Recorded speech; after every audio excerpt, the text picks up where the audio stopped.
Rock 102, Springfield's Classic Rock. It's 5:34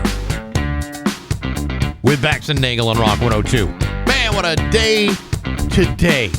Just breathtaking. I don't know. I don't know. What are you saying now? Trying to make it sound like it's better than it is. This is what we got for the weather. I can tell you this right now. Just bear with me. Yeah. It's going to be a mix of sun and clouds today with some occasional high winds and a high of 67. Tonight, partly cloudy, low of 47. Tomorrow, mostly cloudy with a high of 66. And there you have it. And there you have it. There you go. We're ready to rock and roll. It's Monday. And no Scott Cohen, which is even better. Yeah, it's great. It just adds 4 or 5 layers onto my workload, and I'm already strapped for time. Well, we can talk about the great performance the Celtics did over the weekend, too. Yeah. I don't think we have to get into that. Yes, we do. It's Bax and Nagle on Rock 102. Rock 102, Springfield's Classic Rock. It's 5:50, and Ozzy Osbourne with Bax and Nagle on Rock 102. Let's see. I'm sorry. I didn't have the weather in front of me. Here you go. Mix of sun and clouds today. Windy with a high of 65. Tomorrow, cloudy with a high of 63. Oh, it's much more like spring as we, spring in New England. Yeah. It was not this hot, muggy stuff that we had over the weekend. Hollywood Trash is brought to you by Western Mass Masons. Call them for all your foundation and chimney needs. Somehow you still care about what's happening in Hollywood. So from Tinseltown, 3,000 miles away, it's Steve Nagle's Hollywood Trash. Let's see. Arizona's petrified forest. You never heard of that place? Sure I have. All across America, national parks are struggling, and apparently it's got to the point where they're saying desperate times call for desperate measures. Cue the twerking videos. Arizona's Petrified Forest National Park is trying to bring attention to its fundraising efforts by showing us old twerking videos of Megan Thee Stallion. Are we that easy? Some of us appear to be. Yeah. The clips are being shared on TikTok, hoping to go viral. After the twerking footage, they're advertising an annual park pass for $80 and using playful sexual innuendo. Stuff like, petrified forest is here to rock your world. And yes, the wood is still hard after 200 million years. The wood is so rock solid, it's basically nature's Viagra. Let me ask you this. Yeah. In 2025... are we not over twerking? Haven't we exhausted our twerking well? Yeah, can't we come up with a different trend in order to raise money? I mean, twerking had its moments. Butt slaps where you slap your butt cheeks together. That worked for about a half a second. There's got to be something else that we can do that's not nearly as gross. Every bit helps keep petrified forest standing tall and rock hard. And really, who doesn't love a good, firm piece of wood? I should be writing taglines for the national park system. You should. Did you ever see the thing back a few months ago? It was like Mount Rainier and the two mountains fighting it out over each other. They're talking about which one was better. who had better elevation? Right. Let's see. They're all like. There's really all of these. There's nothing going on in Hollywood with all that Diddy trial going on. It's like Hollywood has gone silent. There's not really a whole lot of show business news. Well, that's because loose lips sink ships. Yeah. And the more you talk about Diddy, no one has time to pay attention to anything else. Cassie Ventura and Diddy's private and explicit text messages have been made public. Don't you want to sit down and read all those? Do I? Sean Diddy Combs and Cassie Ventura's private and sexually explicit text messages have been publicly released after many of them were read aloud during the Bad Boy Records founder's sex trafficking trial earlier last week. And while a lot of the exchanges shared in the 162 pages of legal documents appear harmless, there are others more sordid. In one of the text messages obtained by Page 6 via Combs' legal team, the 38-year-old Ventura admitted there were a lot of D's and a lot of partying at an unidentified gathering. A lot of D's. What do you mean D's? What are you trying to say? She's talking about the male genitalia. D's? Yeah. And another particular text, the I'll Be Missing You rapper, 55, wrote that he was going to eat that kitty. They're eating cats, too? It's the cats and the dogs. They're eating them at the Sean Combs parties. Listen, I'm all up for a party, but this sounds a little bit too much for even me. In less shocking messages, Ventura could be seen accusing Combs of treating her like a side piece, and Combs telling Ventura to reach out after she got herself together. Of course, a lot of these text messages were revealed during proceedings over the last several days when lawyers for Combs tried refuting allegations of abuse and depict Ventura as a consenting participant in his alleged freak-offs. And then they have all the screenshots, and then they have the... this is a federal case, so there's no, cameras in the courtroom. Yeah. But there's a... I want to be depicted properly in a federal courtroom. Like, some of these look like the caricatures you'd find at a Six Flags or a Big E or, Remember that court case that Tom Brady was involved in? And he looked nothing like... It was, yeah. It looked like Tom Brady had been through like a Jeremy Renner-style tractor accident. Yeah. I guess if you can't find good artwork these days, it's hard to find good artists. I'll tell you what, there's a guy at the Big E does a much better job. You know what? I don't know why they don't pick those folks. Is that like one of those things? Is that like one of those careers that you pick and you're like, oh, I'm going to do characters at the Big E. I can make some side money doing this. Yeah. But like the big dream job is getting that federal court seat so you could properly depict a celebrity someday or somebody famous. I mean, tell me how funny it would be when you see like the courtroom artwork, and then you see like Diddy at the defendant's table. Yeah. And behind him are 1,000 bottles of baby oil. Because, that's what character artists do. Yeah. I think they always say, well, what are your favorite hobbies? What do you like to do? Boom, boom, boom. I think that would be a great depiction. I love it. We'll have to ask Gene Cassidy next time we have him on. Like, are these just trainees for the federal court system? I mean, I know a lot of the carnies are. Oh, yeah. In a different way. They've been through the system. I've seen a thing or two and know a thing or two about a thing or two. Mariska Hargitay's documentary, My Mom Jane, she reveals that Mickey Hargitay isn't her actual father. Her biological father is Nason Sardelli, a Las Vegas entertainer. Well, that's interesting. But it doesn't say why this was such a surprise or anything. Was it something that she didn't know her whole life? These are the things that these details that they don't put into a story. Probably not something you tell your 5-year-old. Hey, that guy you think is your dad? Yeah, well, you hear this story. Yeah. Michael Shea apologized to Scarlett Johansson on Saturday Night Live for referring to her lady parts as roast beef from Costco. Have you had the roast beef from Costco? I mean, it's not that bad. It really isn't. Kim Kardashian was sued after mistaking a New York City man for a Texas death row inmate in a now viral post. Really? Yeah. Well, she must have had something to say. Oh, my God. The last time I confused a man's identity, I was screaming, "Who's your daddy?" while Ray J's butter churning my beef tulip in that sex tape you can purchase on YouPorn for $39.95. There's a beef theme here today. I don't know what that's all about. Well, it's tube steak month. I didn't know if you knew that or not. Caitlin? Well, I never got that done dirty with your mother, Chris Kim, but once during a game of Naked Pictionary, she drew a cannon with her tongue and fired it straight into my jiggly bits. She spit-shined my landing gear like she was prepping for a Spirit Airlines emergency descent into Regret Canyon. What are you trying to say? Oh, no, I'm not done yet. Oh, you're not done? I had to ice my love ham with 2 snow crab clusters and a bag of cauliflower rice from Trader Joe's just to feel normal again. You know, it reminded me of the time Mickey Rourke invited us to a charity goat rodeo in Reno, and halfway through, Danny Bonaducci, who was dressed like Evel Knievel, for no reason tried to wrestle a billy goat named Chachi. One headbutt later, Danny's sack had turned into a human speed bag. And while we were trying to find a towel who dives off the bleachers to cradle Danny's jiggling purple one-bald horror show, you guessed it, Donny Osmond. And I swear, while holding it like a cracked Cadbury egg, Donnie whispered something Mormon and kissed it for good luck.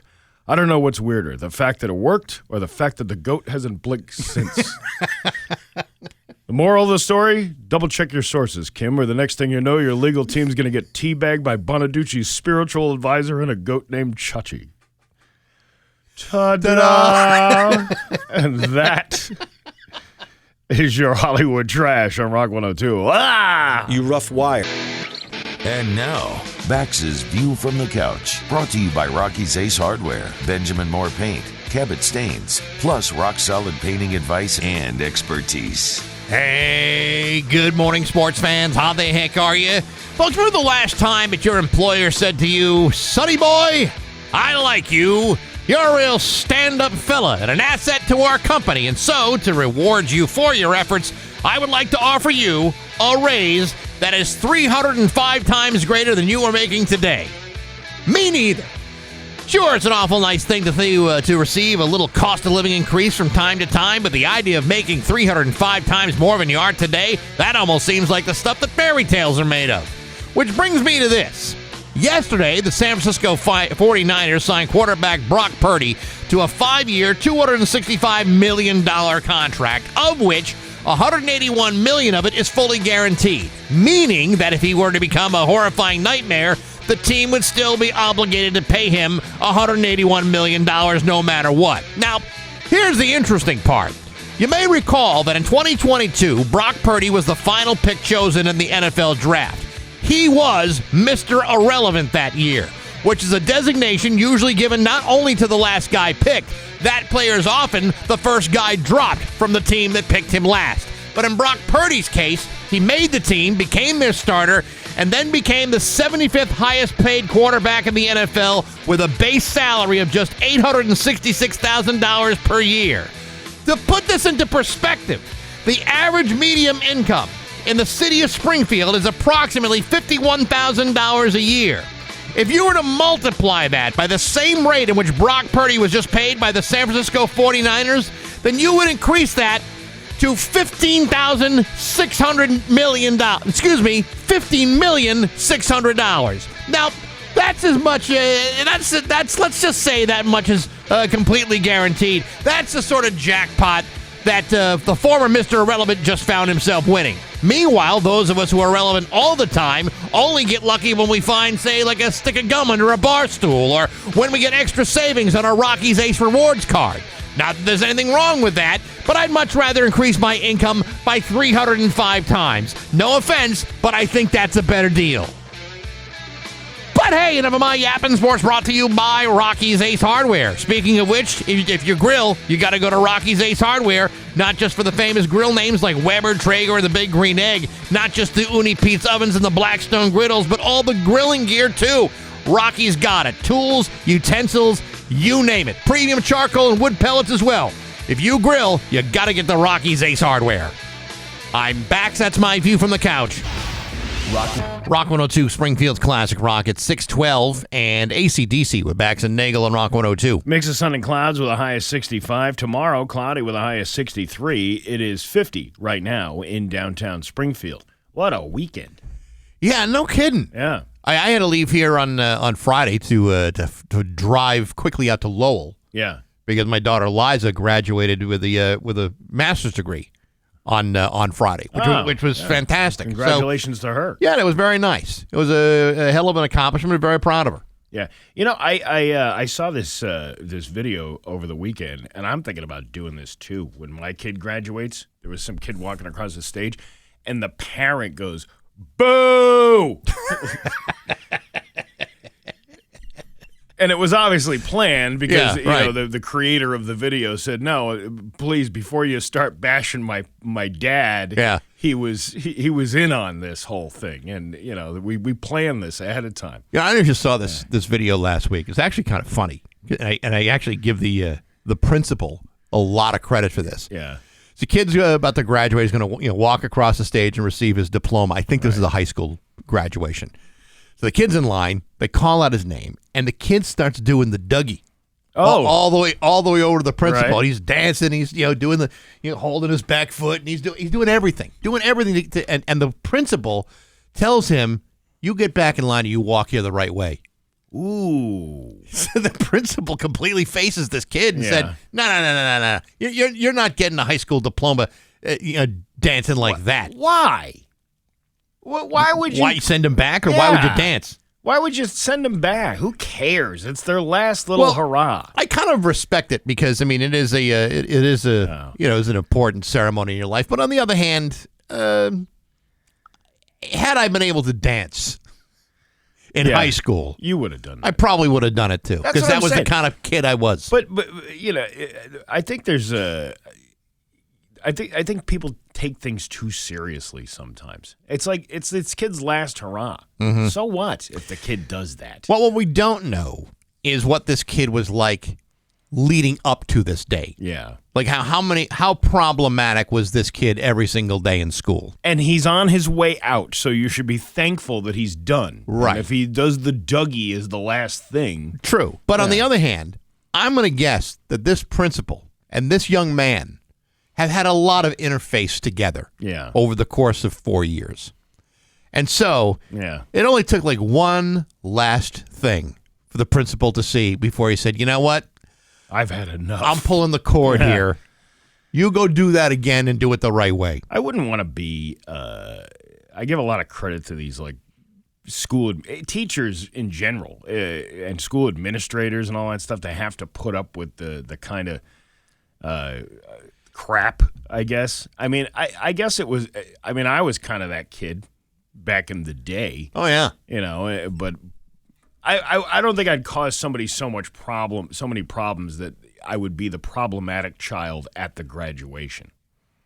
See, I would have, if I were to cause a ruckus at my graduation, and I did not, by the way. Yeah. I handled myself with great calmness and with gravitas. Mm-hmm. Anyway, when you're a teacher or administrator, you're dealing with BS every single day. Yeah. And you go home and you just sit there going, "I can't believe tomorrow's another day with a brand new spanking fresh steaming pile of BS." Yeah. Every day. That's why they allow teachers to retire so young. Yeah. Because they have to. Yeah. It's not because they want to. It's because they really need to. I've told you my sister works at a Catholic high school, and I guess they had graduation last week. Yeah. And but I guess there was these couple of kids who showed up to the final game, whatever game they were playing. They were drunk. Of course. At the game, right? Yeah. And the kids still walked with the graduation, but they were trying to figure out like what kind of punishment can we give these kids, and then you find out what the tuition is of the school, and I'm like, that's the difference. That's the difference in the discipline that you'll get at a public school versus a Catholic school. When your parents are shelling out, I think it's somewhere in like the amount of like $22,000 a year for a kid to go to this high school. Versus the public school, the public school you'll probably be barred from the graduation. Right. At the Catholic high school, it's where the school wasn't paid, the school was paying for the kid to get free breakfast. They made these kids promise they'd do extra community service because there's still a school year going on for the rest of the school. Right. And the graduation happened this past week. So they had to do that. I'm like, well, that shows you what money will get you. Money will get you less punishment when you're paying for an education versus just being part of a regular taxpayer-funded education. I think there's something to that. I think when the check clears, all bets are off. Yeah, they got their money. They just want you. All right, go run across the stage, do what you got to do, and get out of here. But that's what I mean. It's kind of somebody else with a check coming right after you. But it's kind of like, what are you really teaching somebody? You got drunk at your high school, whatever it was, baseball game, whatever it was that they were doing. Right. And then you were causing a scene so much that somebody noticed you were that drunk, and then had to, security had to pull you off and all this other stuff. That's your punishment is community service. Yet if you were at a public high school, you'd probably be arrested. They'd probably call the cops on you. Right. And then you wouldn't be able to walk with graduation. These kids, 5 hours of community service. Well, at least he didn't have After graduation. At least he doesn't have to miss prom. Yeah, that's what I'm talking about. Well, they already had all that stuff. Yeah. You know, that was they finished school a lot earlier down in the South. Like they're done But they start earlier too. Yeah, they start on August 1st. That's the problem. That's an outrage. Yeah, but they have air conditioning too. Oh, yeah. Yeah, we don't have air conditioning up here. We should. I'll tell you what, if I had gotten into trouble, in hindsight, and this hindsight would be the only thing that would make any sense. If I had gotten into trouble in high school and the punishment was you're not going to be allowed to go to prom, yeah, I would have written him a thank you note and said thank you, because my future self would say you're going to have a terrible time at 2 different proms. Yeah. So thank you very much for taking that away from me. I never went to the prom. I never had a chance to go. And you know what? Now that I look back on it, I don't regret any. I don't regret not going. Yeah. Because from what I heard was there was a bunch of kids who got drunk and threw up and painted the walls of the bathrooms of the Chez Joseph with whatever they were eating out in the appetizer area. Right. Then became projectile vomit in the bathrooms later on. Man, that place, I wonder how many vomit sessions that place had before it closed. Uncountable. Yeah. An uncountable number. Yeah, I didn't know anybody in this high school when I went to Minnetonka. I was only there for a year. I came from 200-something miles away, and I didn't know anybody. And really. You didn't want to ask a complete stranger to the prom. I actually did ask a complete stranger to the prom, and you know what? To that girl's credit, she did, in fact, call me later on and said, I'm sorry, I'm not going to be able to go. Which, all right. Well, that's good. That was in the days where they looked you up in the phone book and they had to find your number. Or in your case, that's the day she had to ask around to find out what your name was. Yeah, exactly. That's what it was. They're like, who is this guy? Who is this guy walking down the hallway? Tall kid, bald, mustache. You remember him? I think he goes by Steve or Steph or Stone. I won a free tuxedo through the class, the class of 1997. And I won the free tuxedo. I didn't even put in for a drawing. I think everybody was just in this drawing that they had for the fundraising class. And I won the free tuxedo. I'm like, well, I could use the free tuxedo, well, why not? And then I got the nerve up and I asked this girl that I had seen, a couple of interactions with. Right. Did she give you a reason why she said no? No, she didn't. But the fact that she even made the effort to call me later in the day at my home, I thought that was pretty. Her parents may have put her up to it too. Well, who cares? I mean, at least she did it. At least she did it. Yeah. But I never got to go. So then I wound up selling the tuxedo. The tuxedo rental was like $150. So I sold it for like $75. So I got $75 for the tuxedo. Perfect. Great. Yeah. It's a good deal. And then I sat home and I watched a pop-up video on VH1 all night long. Yeah, I'm going to guess that you had more fun watching pop-up video on VH1 than if you had gone to the prom. I remember it was a Tuesday night. Yeah. What fun could be had on a Tuesday night? And then I hear that the bathrooms were painted with vomit. So I'm like, oh, man, missed my chance. See, my senior prom, my date wound up hitting on a friend of mine's boyfriend. Yeah. That night at the prom. Oh, man. In the building. Ooh. Now, my friend is probably who I probably should have gone to the prom with, but she was seeing this guy who, as it turns out, was much older than we thought he was. Oh, really? Yes, like he was in deep in his 20s. Oh, he was going to a prom with an 18-year-old girl. He was Matthew McConaughey in Dazed and Confused. Yeah, that's right. The guy like about high school girls that they keep getting older, I keep getting older, but they stay the same age. That's kind of what it was. That's a creepy dude. In hindsight, he was a creep, and my girlfriend at the time fell for it. So it was a horrible, horrible night. Oh man, you didn't even have your like Pretty in Pink moment with Ducky and Blaine. Blaine took the girl from you, and you wound up with Ducky. I got I got nothing. Oh man, it's 6:23 on Rock 102. It's 6:26 at Bax and Nagle on Rock 102. Dan Brown will have the full forecast for you. Hey, this week on Baxy's Musical Podcast, my guest is Steve Barton from the band Translator. You remember them from the early 80s, did a song called Everywhere That I'm Not.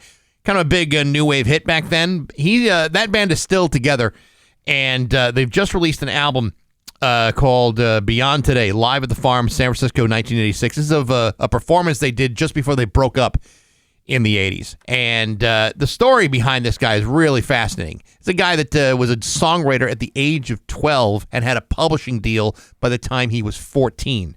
The story behind it is crazy. You got to listen to it on Apple Podcasts, SoundCloud, Spotify, the Rock 102 YouTube channel, rock102.com, and on the app. It's all brought to you by Metro Chrysler, Dodge, Jeep, and Ram at Chicopee, and Rock 102 Springfield's Classic Rock. All right. You ready to laugh? I'm ready to laugh. Let's laugh.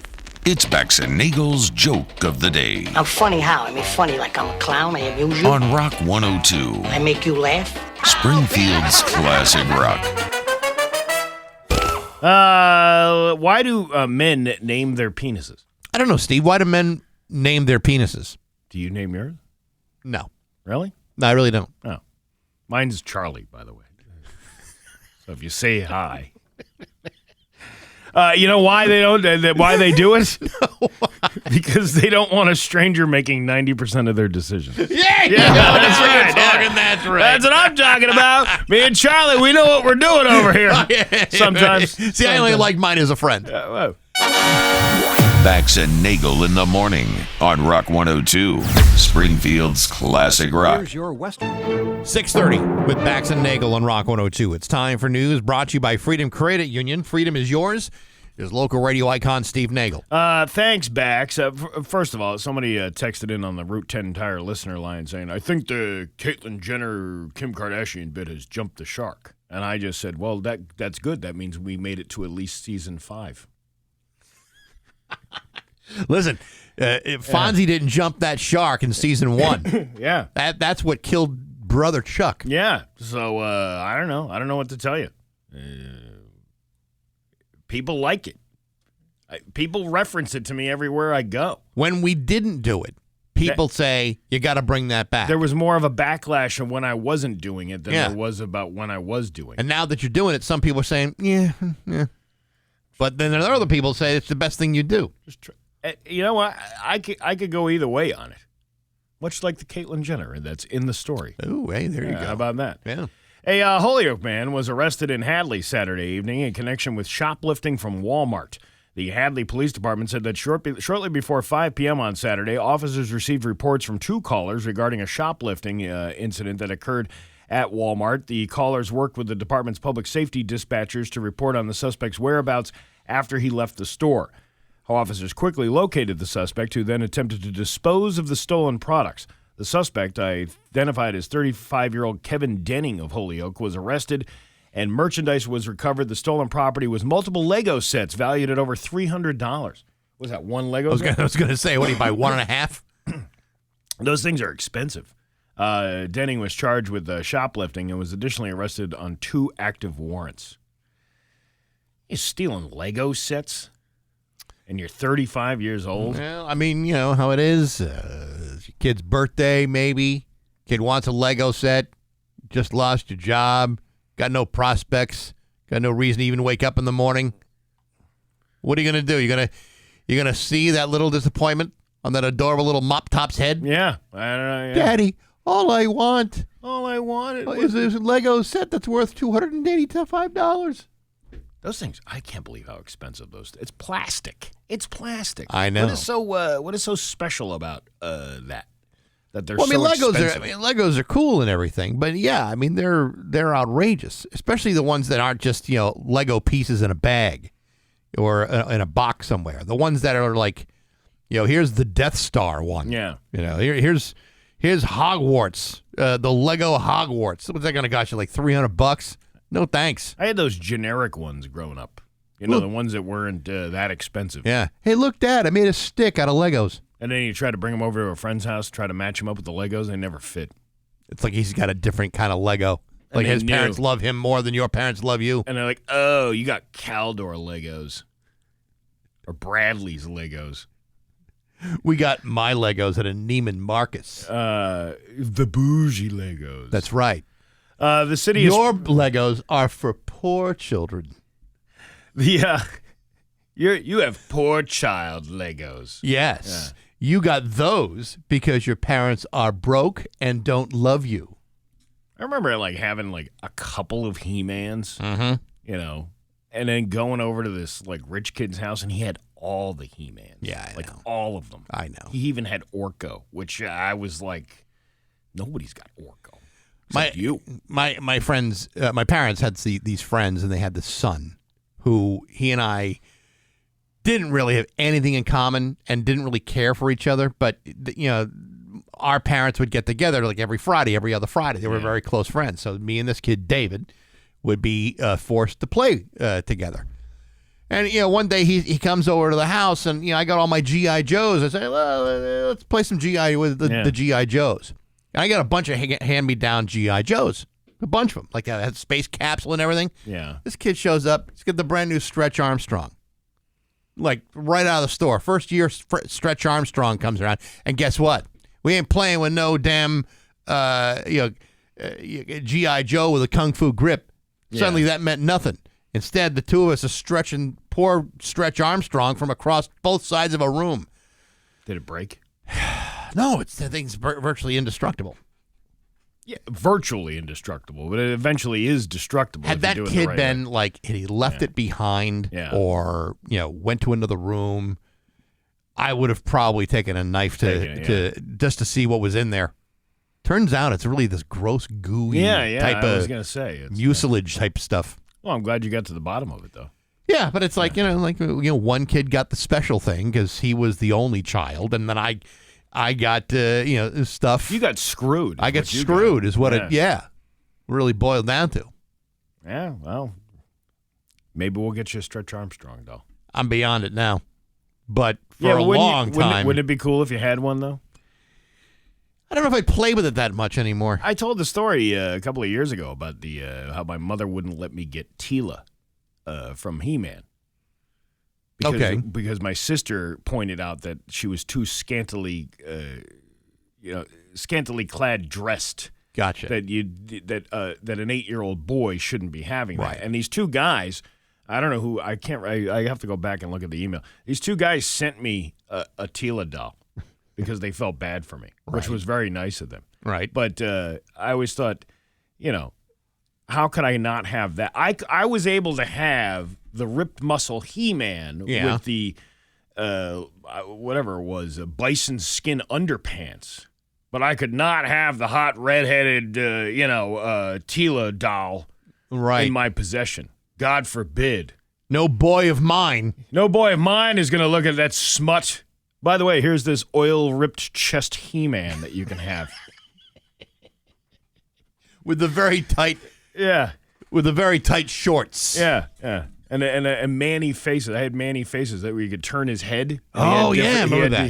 He had different faces. That was like He-Man's beard. We don't want to... Weren't you the guy that I just saw up at Castle Grayskull? No, that wasn't me. See, he had a bigger mouth. No boy of mine is going to play a doll shaped like a hooer. Yeah. Didn't you yell to me the power of Grayskull? The city of Springfield celebrated its 389th birthday with the world's largest pancake breakfast on Saturday.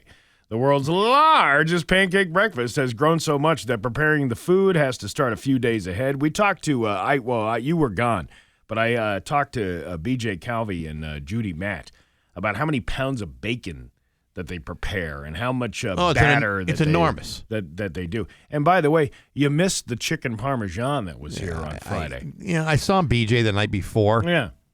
And he said, "Oh yeah, she's bringing chicken parm." Like, dude, I have to get out of there by 8:00. And meatballs from Palazzo's. Oh, yeah, it was good. And of course, there's nothing left upstairs, right? No, I ate a good portion of that. That is, it's a breakfast. Anything is a breakfast food. Sure. But not everything is a good idea for a breakfast food because that sat with me all day long. Really? Yeah, All of it? I felt like I needed to go, take a long winter's nap after eating something like that. I understand. Anyway, people were excited about the pancake breakfast. It's nothing like that I've ever seen in my life. People just come together to eat breakfast. You socialize with people you don't know, complete strangers. It's like you've known them for a long time.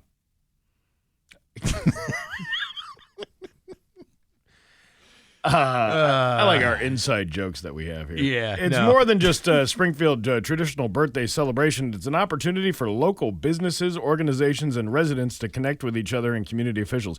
Judy was impressed when I said, oh, it's also the Springfield's 389th birthday. And she's like, how did you know that? And I'm like, because it happens every year. Last year it was the 388th. Yeah, 88th. And next year it'll be the 390th. We could just pull this out for another 10 or 11 years. You know, sometimes I look smarter, or I sound smarter than I look. Sometimes. Yeah, only because I pay attention to things. Well, Now, the city of Springfield died at 90 years old. How no, it's the comeback city of America. how old would it have been today? It never It would have made made it. Yeah, that's right. So yeah, they had the big Springfield pancake breakfast. There was a lot going on this weekend. There was out in Westfield. There was that 5K race that they do every Saturday. I did that Groovin' with Garrett event.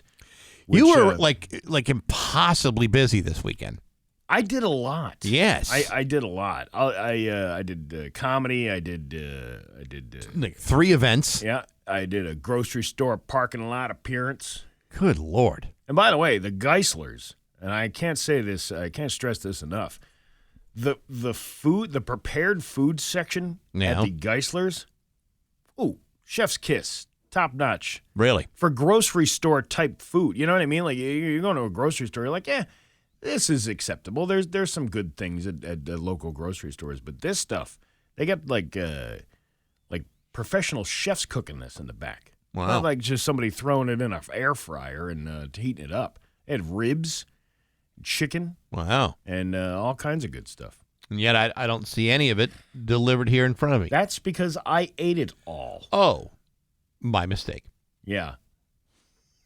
Sorry, I didn't mean to disappoint you. Yeah. Let's say I get it. Yeah, I it get wouldn't it. have been good now anyway. You don't want to eat 2-day-old food.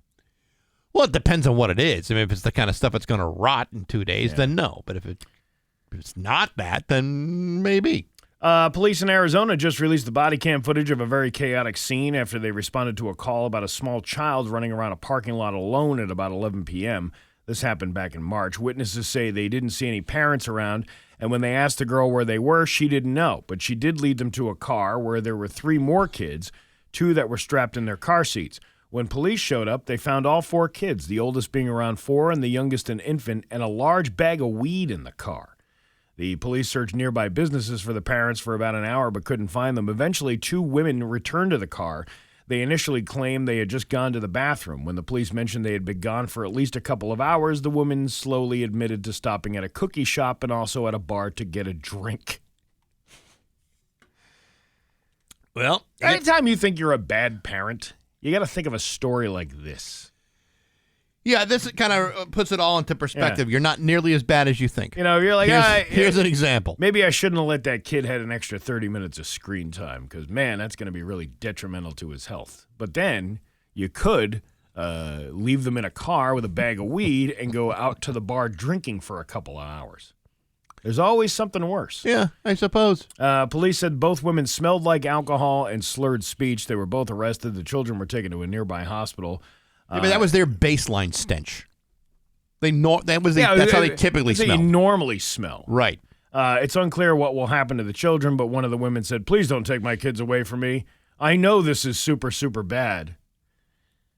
You really should have thought about that before you decided to leave them all in a car while you went out into a bar and got cocked.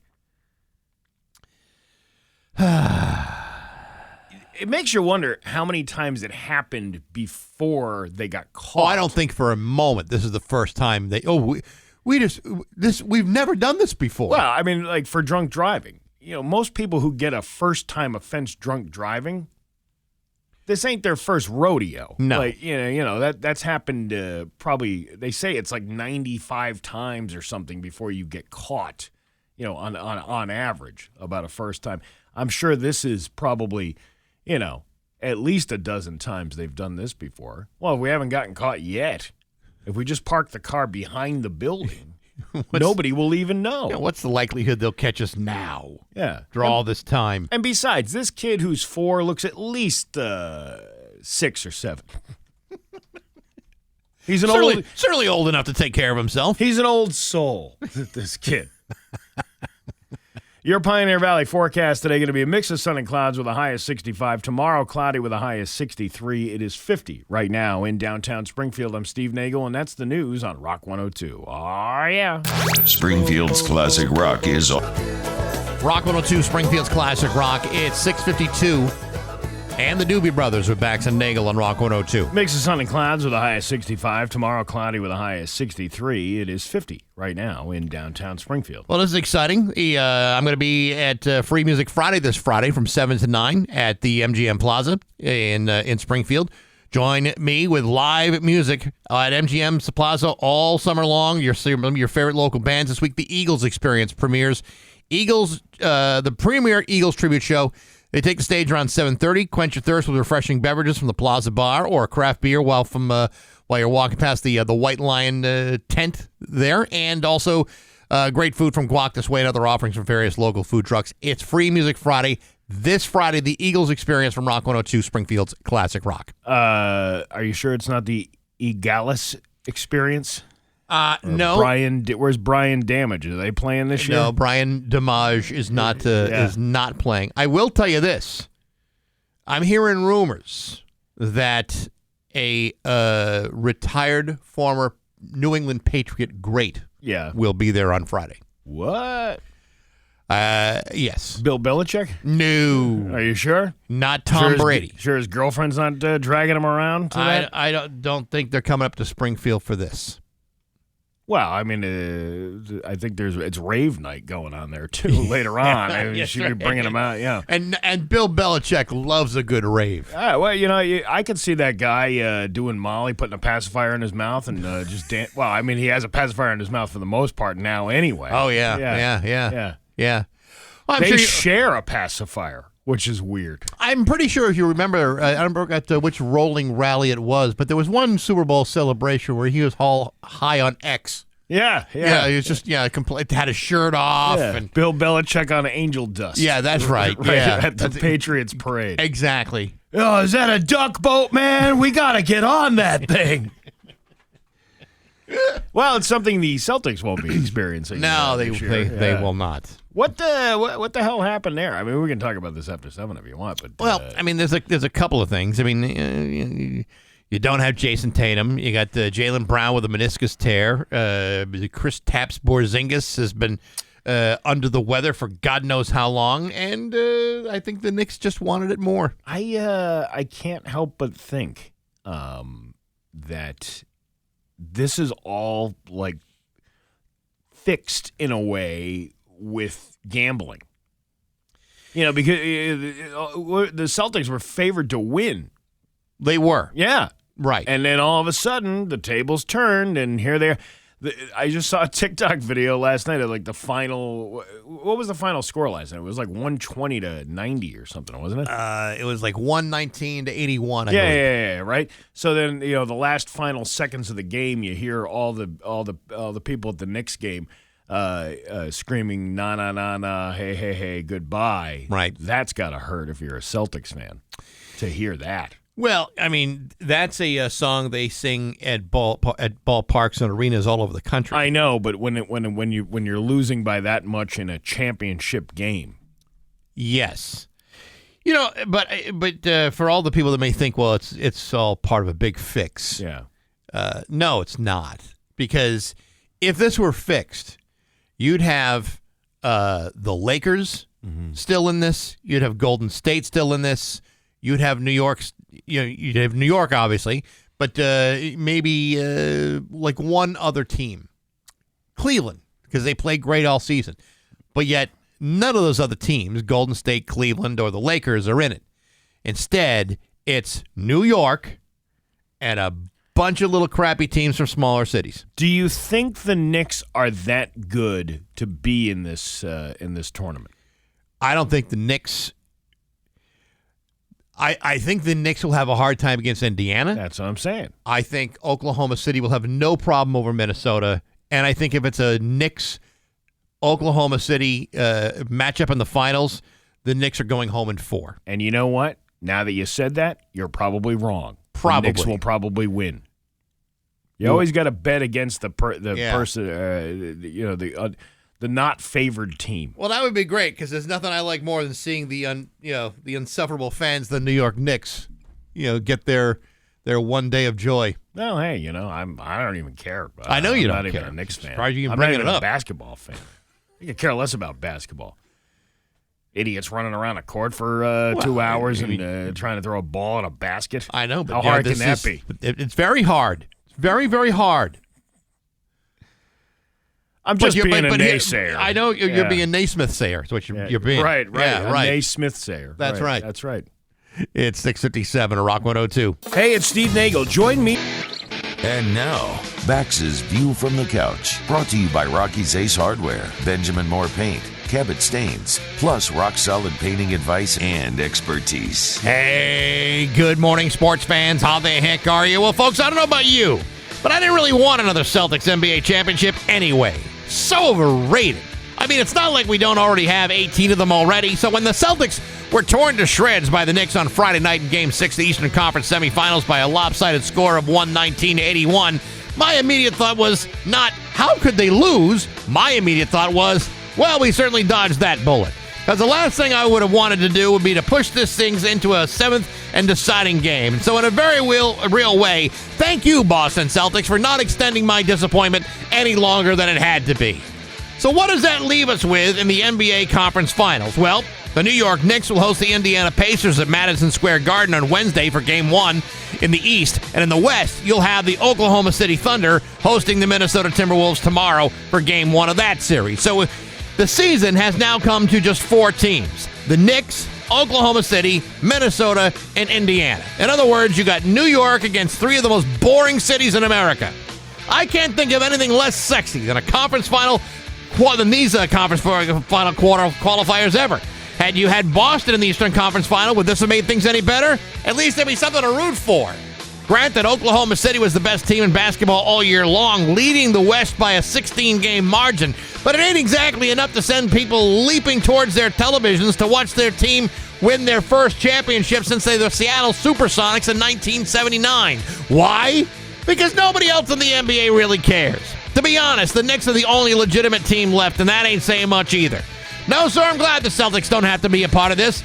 This season winds up being no different than the other 61 times since 1946 they didn't win an NBA championship, and I'm okay with that. But hey, enough of my yapping. Sports brought to you by Rocky's Ace Hardware. Before you paint the house or even a room, you got to ask yourself, do I really know what the hell I'm doing? That's why you got to go to Rocky's. There's a trained paint professional at every store. In Agawam, that person's Rose. She'd love to help you out. Good people, rock-solid service, from people like Rose at every Rocky's Ace Hardware. I'm Bax. That's my view from the couch. Rock 102, Springfield's Classic Rock. It's 7:09, and Bon Jovi with Bax and Nagle on Rock 102. It is going to be breezy today and chilly. Well, not chilly, but it's got a chill in the air to it. High is 65 with a mix of sun and clouds. Tomorrow, cloudy with a high of 63. It is 50 right now in downtown Springfield. Over the weekend, I had quite the busy weekend. I told you I was at the Geislers on Saturday, right?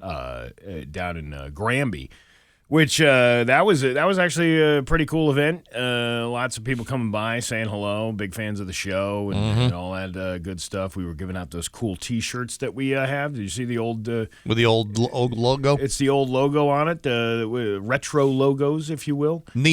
Neon, green and orange neon. Yeah, it's pretty neat. I actually have a bumper sticker like that with that on it. Oh yeah, it's got a Wendy's coupon on the back for like a 59-cent hamburger. I don't believe it's still valid. And a coupon for a free movie at the Holyoke Mall Cinemas. But we did that event, which was cool. And I said that the food down there is amazing. at the prepared food section. And then I did this, the host of this event over in Westfield, this Groovin' with Garrett. It was for a young man from Westfield who unfortunately had a skiing accident back in January, and he's paralyzed now. And of course, that's a big thing when you got to retrofit somebody's home. Sure. For all that equipment. All these bands came out. You had the Friendship Band. You had those guys still get along? No, they hate each other. I mean, because you'd hate to see the Friendship Band break up. Yeah, they had. Yeah. Well, you know what? They're just doing it for the free work that they gave out over the weekend.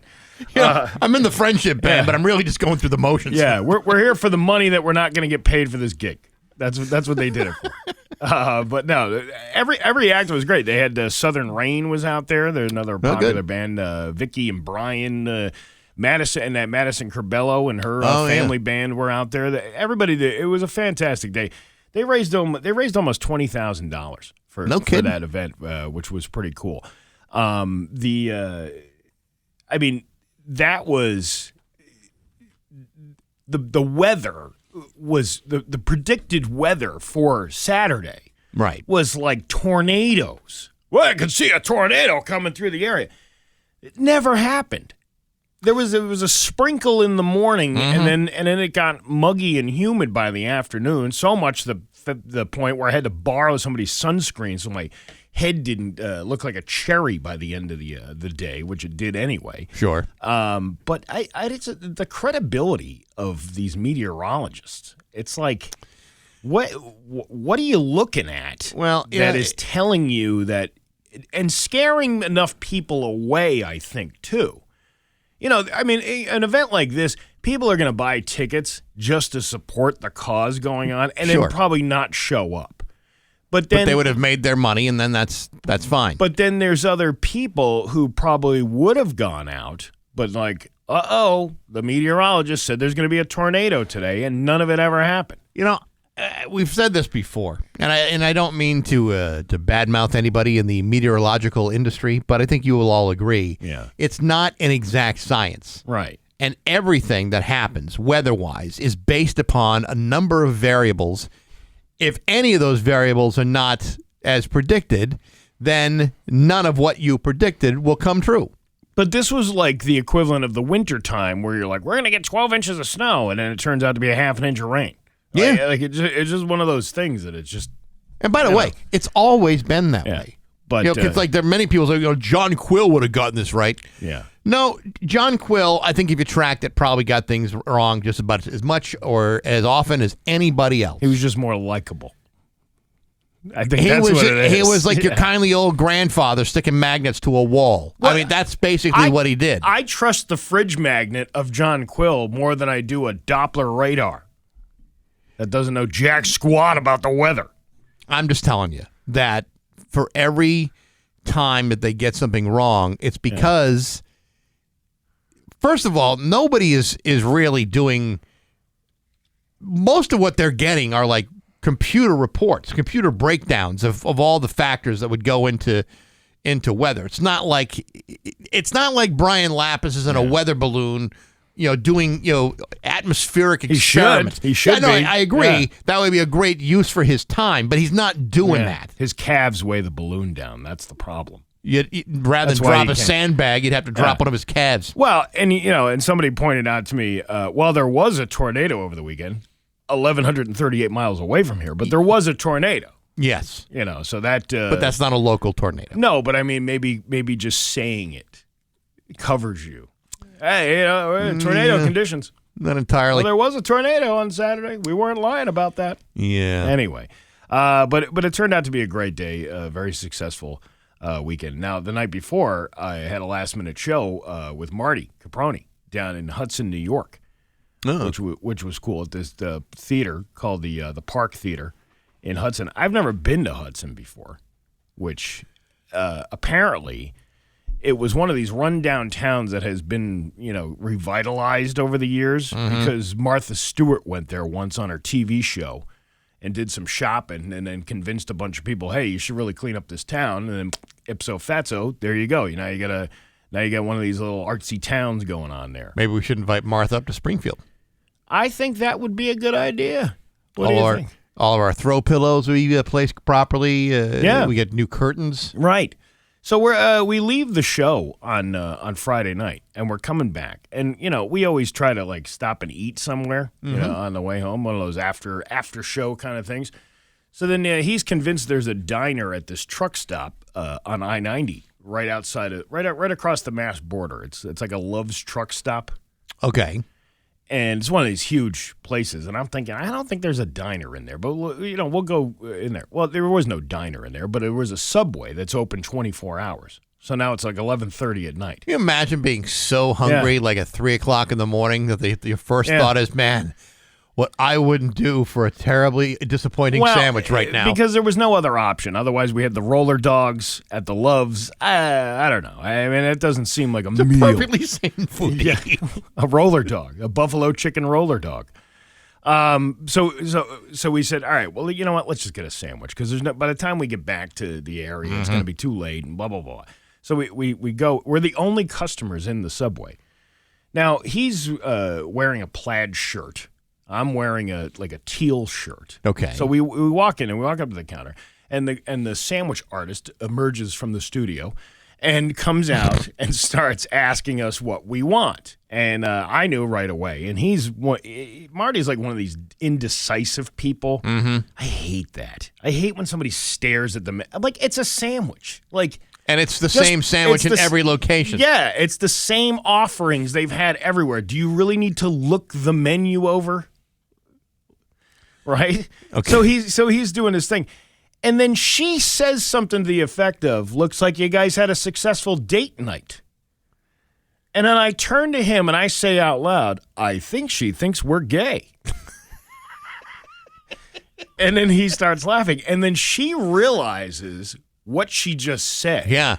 And now starts backtracking like she's like she insulted me. And she's like, I'm sorry. I didn't mean to say that. Right. And I said, no. I am not insulted that you think that I'm gay. Matter of fact, I think that's a compliment. If I'm good looking enough if you think I'm good looking enough to be with a guy, then I'm definitely good looking enough to be with a girl, right? I said, I'm more insulted by the fact that you think that I will be sleeping with him. I mean, if you think about it. Yeah. I mean, you're a man with standards. I am a standard. I have standards. And whatever. It doesn't matter. If you want to think I'm gay, that doesn't bother me. I've had my suspicions. Well, it's okay. There's been things I've done around here. You want to go to Home Goods this weekend? No, I got Broadway tickets. But I'm thinking, like, really? You think that I would sink so low to go with that? Well, Steve, Marty's got a nice personality. Yeah. Okay. Well, that doesn't... he knows where all the hot spots are. And look at and I hear he's a very a sensitive lover. And I'm thinking about this afterward. And I said, if I'm going to be gay, I'm going to be luxury gay. Like, I want throw pillows from Marshall's kind of gay. I want a guy that's going to take me to the Finger Lakes and do a wine tasting on a weekend kind of gay. Right, like, I want that. I want somebody who's going to correct my grammar. Right. Who moisturizes my soul with, like, good moisturizer, too. Not like CeraVe kind of moisturizer. Not like the dollar store stuff. You're too good for Jergens. I was like, you think this guy eats cheese with his fingers out of a Ziploc bag? That's not a boyfriend. Now, what do you see what he does to a hot dog? Yeah, you're right. He puts ketchup on it. I could never be with somebody like that. All I'm saying is you can't judge a book by its cover. I mean, for all he knows, it could be a beautiful relationship. The whole thing turned into a bit because now there's this uncomfortableness on her part. I think this is hilarious, right? Right. And then she pulls the sandwich out of the toaster and she said, "What would you want?" And I said, "Yeah, I'll take lettuce, tomatoes, and pickles." And then she's like, "Would you like mayonnaise?" And she starts squirting it on there out of that little pen. And I go, that's kind of what I'm going to do to him later on as soon as we get back in the truck. I'm going to decorate him like a toaster strudel.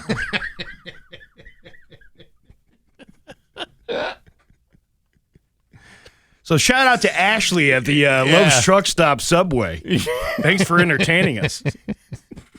And if you were gay, would a Subway at a rest stop at 2:00 in the morning be the place you'd want to go for a nice night out? Well, I mean, you know what it is? I think because to me that sounds like a last resort, regardless of who you love. Well, I think what it is we were the best dressed people that walked in there that night. You know what I mean? Like like I'm wearing a teal shirt, he's wearing like a plaid shirt, so maybe we did kind of look like a couple, which I don't have a problem with, but just again, not him. It's 7:21 at Rock 102. Springfield's classic rock. It's 7:28. Elton John with Bax and Nagle and Rock 102. Dan Brown will have the full forecast for you. Hey, Steve Nagle's throwing a big party, and we're all invited. In fact, we're all going to get into his van and go. June 21st at Vanish Valley Brewing in Ludlow to celebrate the start of summer and help raise money for Rick's Place. For those of you that don't know, Rick's Place offers free support for grieving children, teens, and their families after the loss of a loved one, and we want to do whatever we can to help them out and continue to do the great work that they do. Live music, lots of activities for the kids, prizes, food, beverages, all from Vanish Valley. Maddie's Food Trucks, and Malicious Ice Cream. You can get your tickets now at rock102.com at just $10.21, plus a very small ticketing fee, with every penny being raised going directly to Rick's Place. It's Steve Nagle's summer kickoff party, June 21st, noon to 3 at Vanish Valley in Ludlow. Brought to you by Dave Miner Exterior Home Improvements, Aqua Pump, Our Credit Union, and Rock 102 Springfield's Classic Rock. You know, I had I actually won a couple of prizes at this raffle, this thing I did over the weekend. What'd you win? The event. I won a gift certificate to this place called Comfort Bagel in Westfield. Right? Okay. First of all, I didn't even know it existed.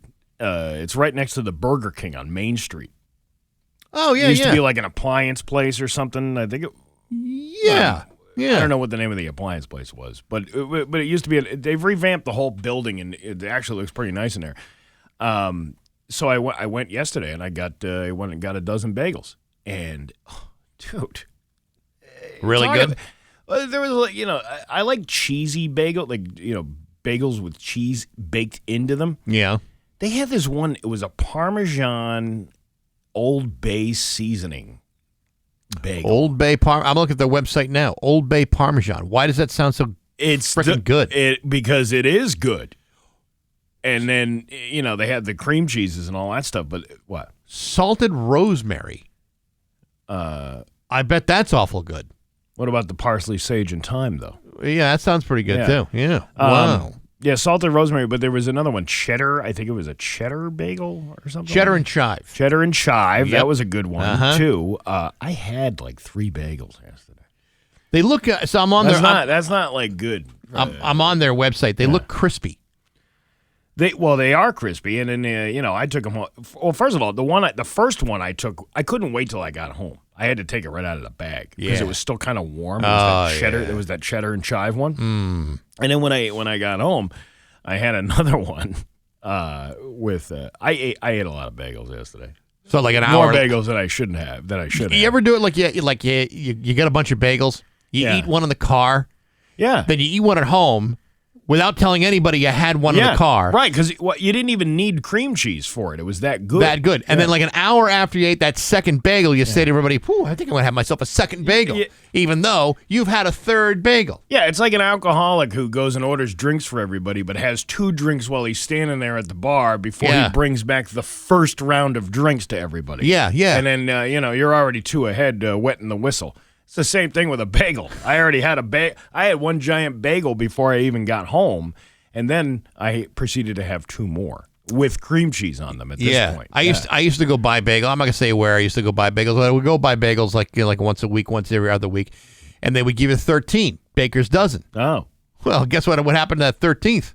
All of a sudden, you had a regular dozen. All of a sudden, I came home with a dozen. Yeah. What could possibly have happened? But heating that Old Bay one up in the air fryer. Oh my gosh, dude! It so was like, good. Yeah, it was like, there's a lot of these like little bagel shops around now. Yes. There's one in. I wish I could remember the name of it. But it's right on 57 out in Southwick, or not 57. 10 and 202. I guess you would be. But Okay. There's another one there They got one with like the Nova Scotia locks and all that stuff on it. I like that too. Yeah, that's good too. But Comfort Bagel in Westfield, that was pretty damn good. And yet, I see none here in front of us. Well, I was gonna bring a couple in, but I ate them on the way here. Sorry, nuts. Yeah, nuts. That's always the way it works out. We got news next to Rock 102. Here's your Western Mass News. 7:36 at Bax and Nagle on Rock 102. It's time for news brought to you by Yankee Home Improvement. If you're thinking about a new walk-in shower system, call Yankee Home and mention Rock 102. Get $1,021 off, plus 50% off installation all month long. Here's local radio icon Steve Nagle. Thanks, Bax. A man was arrested Thursday following a months-long drug investigation into Holyoke. I'm so glad we're hearing about this today. What is today? Monday? Yeah. So soon? This was back in February. Police began investigating the alleged distribution of heroin and fentanyl from an apartment on Oak Street as well as a stash house on High Street. Well, you got to have your sale front, and you have to also have the stash house. That's good advice from a business standpoint. Not to be confused with the hash house out on Route 202 in the Westfield Southwick line. That's a completely different place. This is the stash house. You say? Yeah, that's a breakfast place. This not a breakfast place. Stash house. You kind of have me at hash house though. Yeah. I gotta be quite honest with you. Yeah, it's a pretty good place. All right. Yeah, I'm looking at it now. Go on. You never had weed beef hash before, I have not. or farmer's fentanyl omelets? No, I usually have like what if I buy like weed, it's usually farm to table. Well, yeah, that's what I'm saying. Yeah, I like the locally sourced stuff. Organic, if possible. Around 6 p.m. Thursday, officers searched an apartment on Oak Street where they found a woman inside who was detained. 5 additional people were located, including 35-year-old Roberto Muniz of Holyoke, who was the target of the investigation. 2 loaded firearms and an additional firearm magazine and marijuana recovered. Muniz was placed under arrest. At the same time, officers in a different area of the city searched the stash house on High Street and a vehicle. During that search, they found a loaded large-capacity firearm, more ammunition, and over 1,000 grams of crack cocaine, and approximately 100 bags of heroin and fentanyl, and around 5 pounds of marijuana. That sounds suspicious. This is going to kill the business, though. You know, you cut off the supply. What do you got left to sell? I don't know. Merch? Yeah, I know. Welcome to the stash house. Yeah, right. Yeah.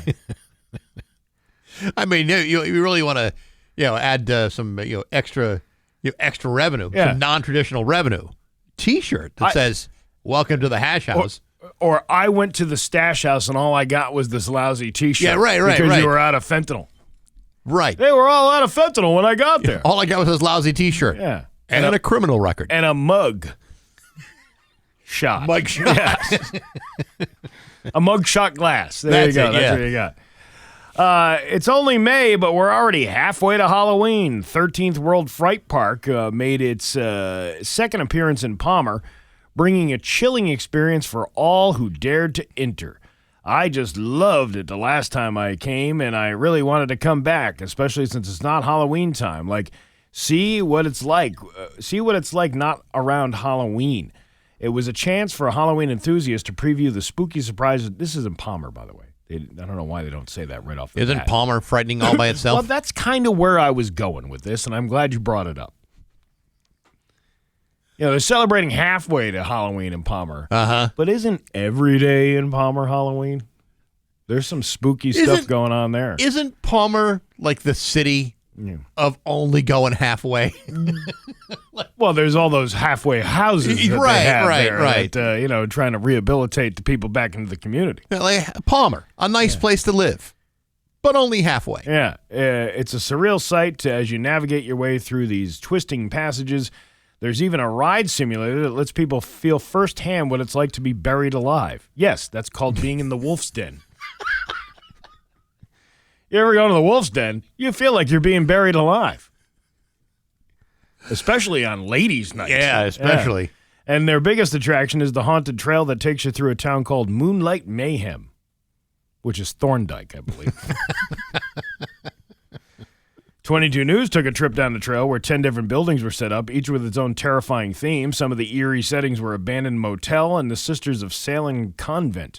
We just love it, said Zeke Fortier, the co-owner of the 13th World Fright Park. We put the product together, people come out and enjoy themselves, and that's when we get rewarded, when we actually see people enjoying what we put together. And, yeah, the Halloween thing is a huge... There's people who get really into it. Oh, yeah. And don't want it to end when October comes around. Interestingly enough, when October comes around, I want it to end almost immediately. But that's me. But I know people, and you know what? I'm not pointing anybody out, but there are some people, say, like, I don't know, Indian Orchard, that haven't taken down their Halloween decorations in 3 years.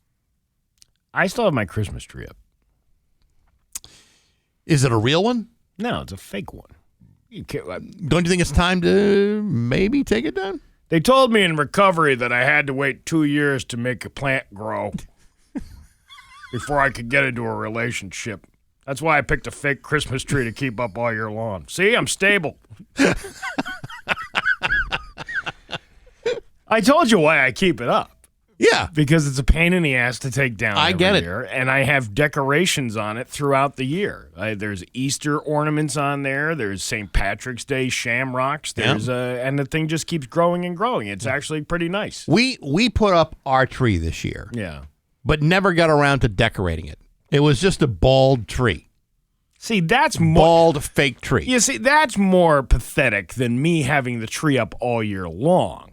Why even bother taking it out and putting it up if you're not even going to decorate it? Yeah, well, yeah, we considered that. Yeah. Did you, though? Like, that just seems like work that didn't even have to be done. Should we have really gone this way?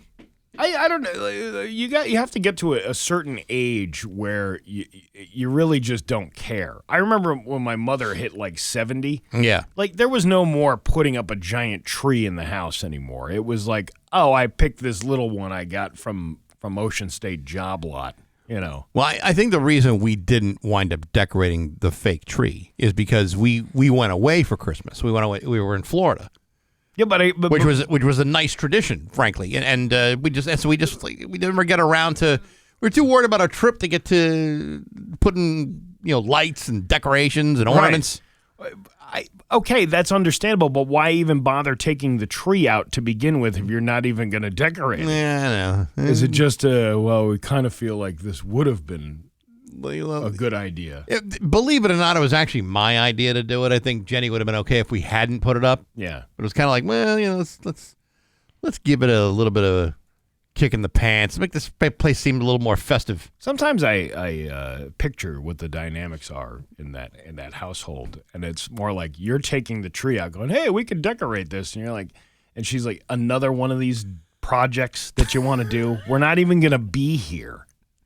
We're not even going to be here for the decoration." You're like, okay. Yeah, that might be that's kind of, somewhat accurate. Well, I'm just trying to paint the picture for everybody. I think you've painted it quite accurately, Steve. You're like, Thank you. because you're not a logical person. I'm not illogical. What yes, are you talking you are. What are you talking about? Who takes out a tree and doesn't even decorate it? Lots of people.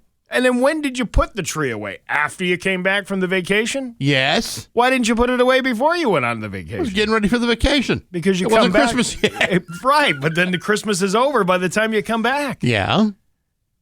I don't know. Sometimes I question.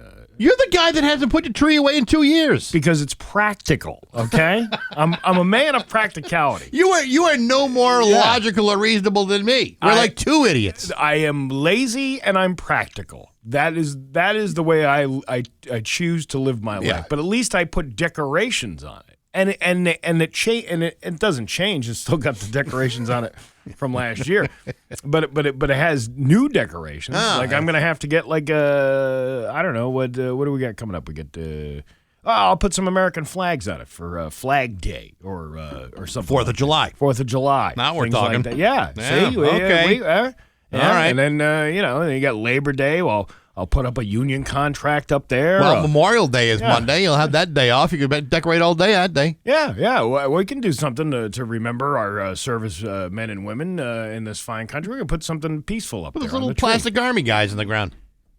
I don't think that would be appropriate. It's not? No. Okay, then don't do that. No, but you can put something up there to remember folks. American flags. There you go. There you go. Yeah. There's like more of those holidays, though. You know, you got 4th of July and Flag Day. The whole thing will be flags all the month. All right, well, then you keep that up for a while. May through July. Yeah, but then, like I said, we'll put some Halloween stuff up. Mm-hmm. Yeah. Yeah, I guess you got this all worked out. I'm in a better position than you are. You're just putting up a sad, lonely tree. Yeah, but then that sad, lonely tree came down. And you sit there and stare at it and go, imagine what this could have been if we actually just put a couple of lights on it. And some. You only need you get a free ornament here every year when we do the ornaments. You could have just put the ornament here. I could, but I have not taken any of those ornaments home with me in years. I'm just trying to help you out. Thank you, Steve. Somebody said, did you actually decorate it or did you have your daughters do it? It was a joint effort. Yeah, see, we never got around to it. It's just a big bald tree. And then somebody else said, Palmer is the place where people with Nightmare Before Christmas tattoos live. That's not inaccurate. That's not It's inaccurate not wrong. either. Your Pioneer Valley forecast today going to be a mix of sun and clouds with a high of 65. Tomorrow, cloudy with a high of 63. It's 52 right now in downtown Springfield. I'm Steve Nagle, and that's the news on Rock 102. Oh, yeah. This is Dale for Northeast Men's Health. Rock 102, Springfield's Classic Rock. It's 7:54, and Quiet Riot with Bax and Nagle on Rock 102. It is going to be windy and a mix of sun and clouds today with a high of 65. Tomorrow, cloudy with a high of 63. It's 52 right now in downtown Springfield. Did you see this not cruise ship? It's a Mexican Navy ship over the weekend. And the Brooklyn crashed Bridge? into the Brooklyn Bridge. What a crazy sight this was. Officials are investigating what caused a Mexican Navy tall ship to veer off course and strike the Brooklyn Bridge on Saturday, killing 2 sailors and injuring more than 24 on board. Video shared online captured the training vessel sailing towards the iconic bridge which connects the New York City boroughs of Brooklyn and Manhattan. The ship's 147-foot masts, which were shining bright with decorative lights, couldn't clear the arched bridge and were sheared off on impact. Naval cadets dressed in white uniforms could be seen dangling from the ship's crossbeams. Did you see them? Yeah, the no, guy I saw hanging it. from the thing. Meanwhile, bystanders at one of the suspension bridge's bases located in New York City's South Street Seaport fled in terror. One of the 277 on board, 2 were killed and 22 were injured, including 3 who were seriously hurt. What caused the crash? The cause of the collision is still under investigation. The NTSB launched a GO team to the site. Mexico's Navy is also investigating the cause of the crash. Mexican President Claudia Sheinbaum said. New York City Mayor Eric Adams said the ship lost power just before crashing into the bridge about 8:20 p.m. Decorative lights remained illuminated on the ship's mast as it struck the bridge. So here's the thing that I don't get. What? The water level is high. Captain of the ship knows how tall the ship is. I mean, Yeah, I don't know. where was the miscalculation? Mechanical problem or not, there's a miscalculation here. I mean, Well, from what I saw, the video before it crashed in, it looked like it was out of control yeah. and going with the current of the river. So if it lost power, that would make sense that the thing was drifting that way.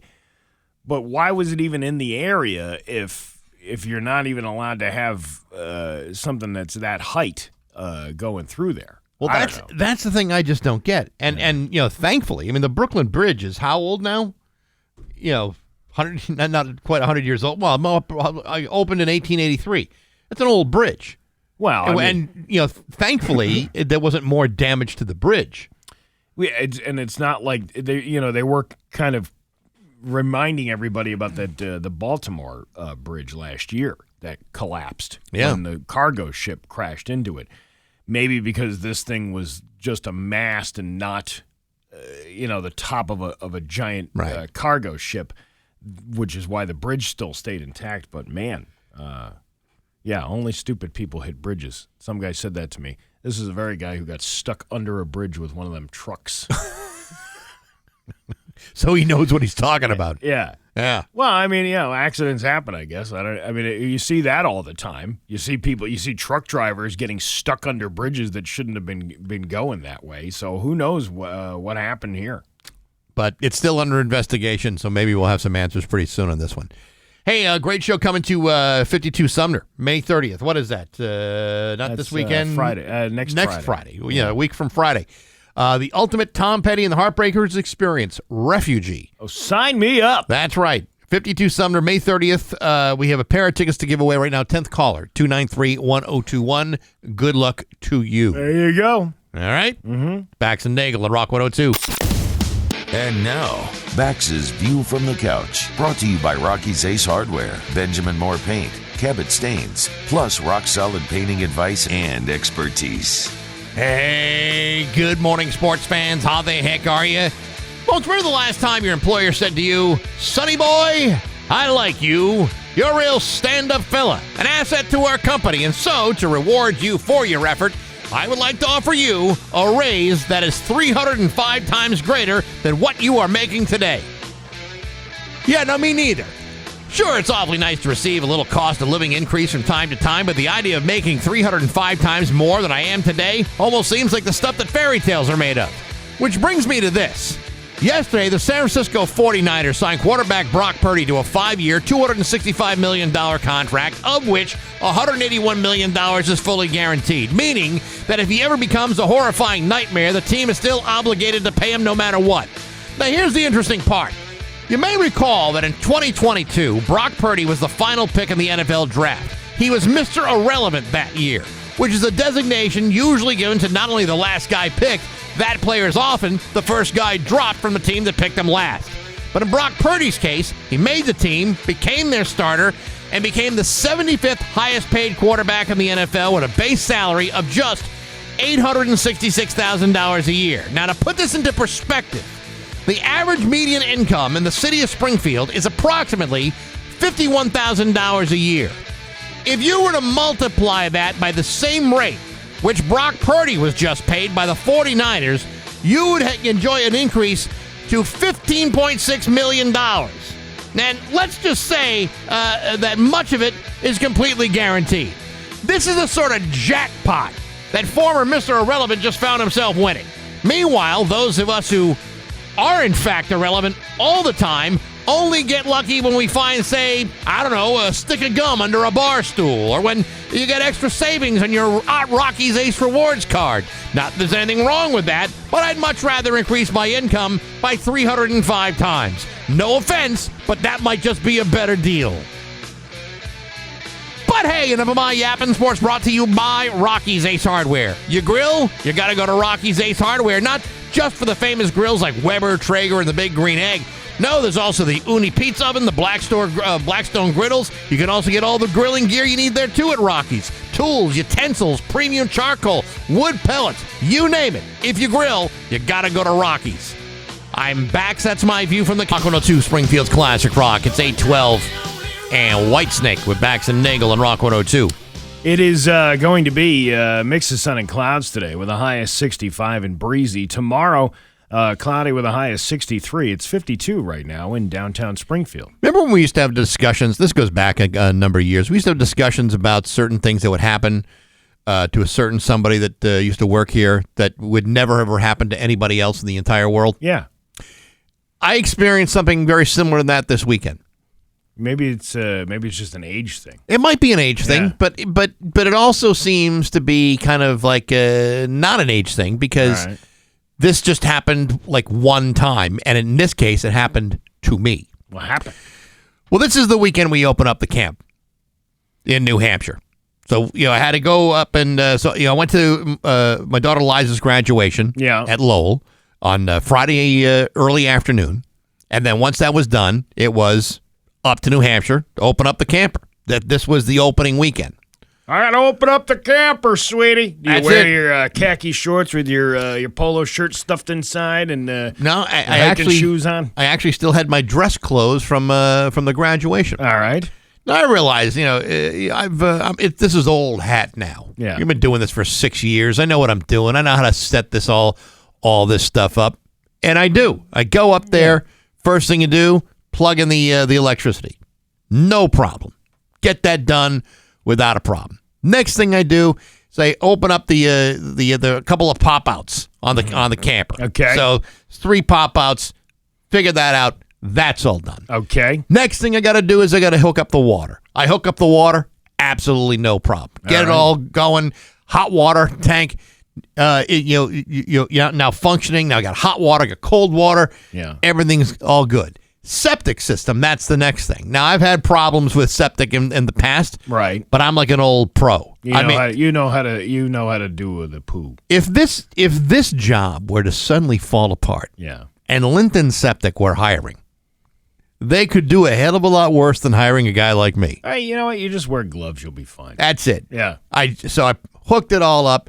Everything is running fantastic, and my wife was coming later on, so it was just me. I was all alone with my thoughts. And you wanted to be the man that she married. Yes. You wanted to be the one that stand up and get all this stuff ready so she didn't have to lift a finger when she got there. It's exactly my point, Steve. Yeah. Now, normally, sometimes when you have a camper, mice and bugs will get into the camper and use your camper as a vacationing space. Well, this year, Squatters. yeah. And I've had to remove dead things, and I'm not a big fan of dead animals at Yeah, all. yeah. This time, nothing. No mice.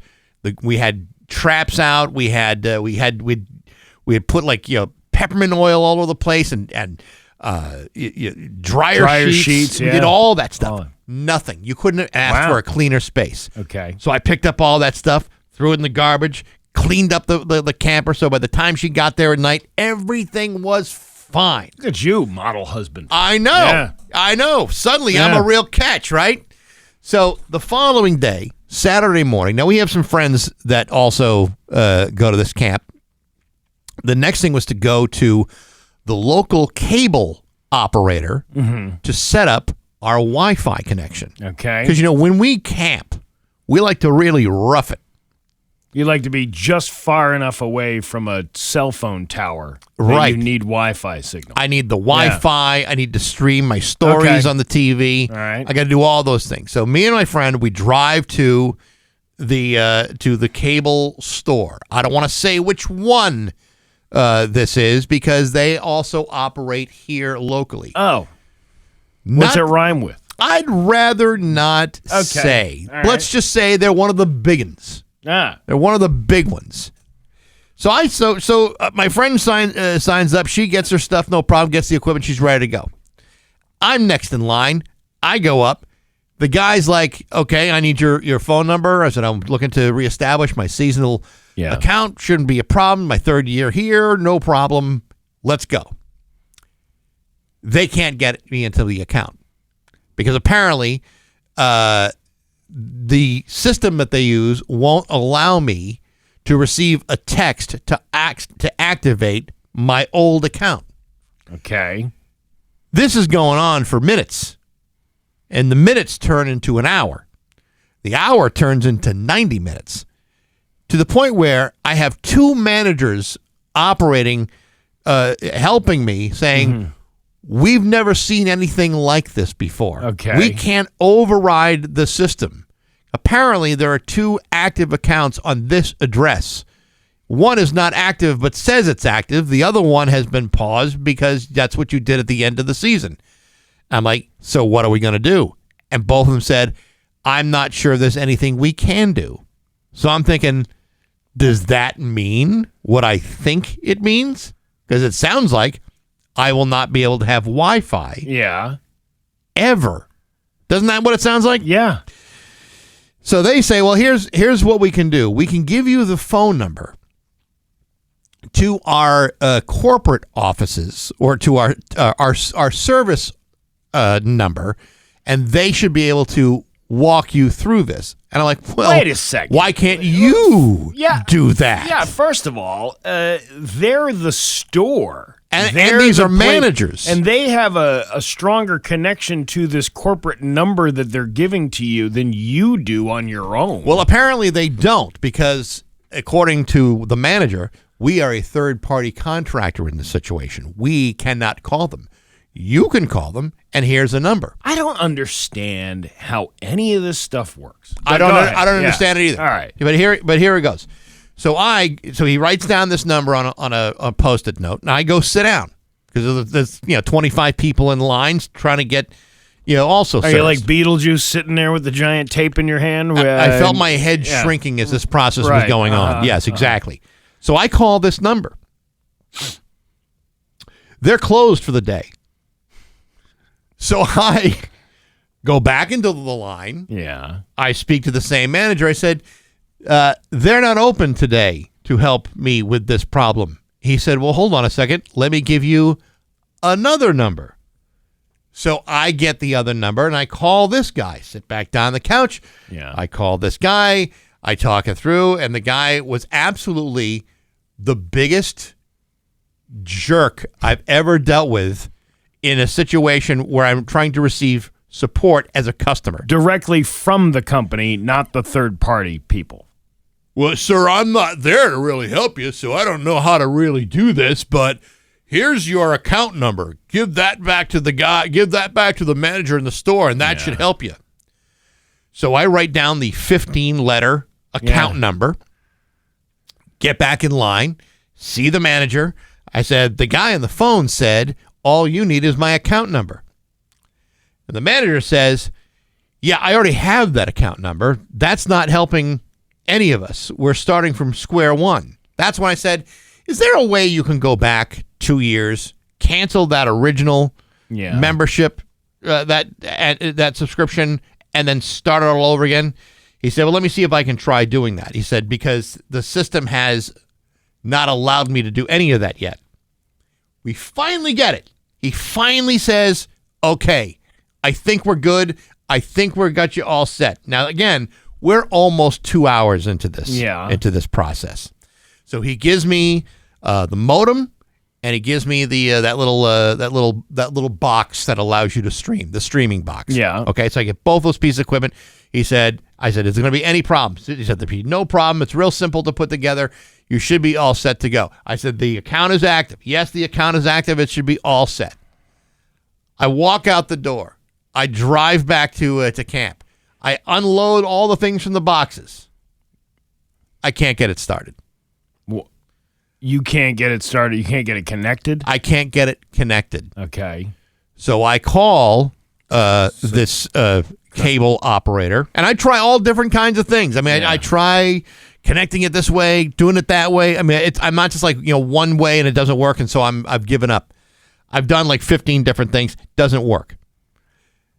So for the third year in a row with this company, I now have to call a tech guy to come out at $100 a shot to install my Wi-Fi. All right. This is not so now. This is taking me another almost an hour and a half to figure out how to hook this up. So now I'm into almost 4 hours. This is ridiculous. With this, yeah. Okay. How is a guy supposed to rough it in this environment without Wi-Fi? Without Wi-Fi, how am I supposed to get by camping in nature without an active Wi-Fi signal? Let me ask you this: is there any cell service up there? Like, is there any? There is some. It's not terrible. Not strong. It's not strong. So it's not like something you could go to a different provider and say, I want one of these little hotspot things that you could hook up to the cell tower and pay probably cheaper than you'd be paying the cable company.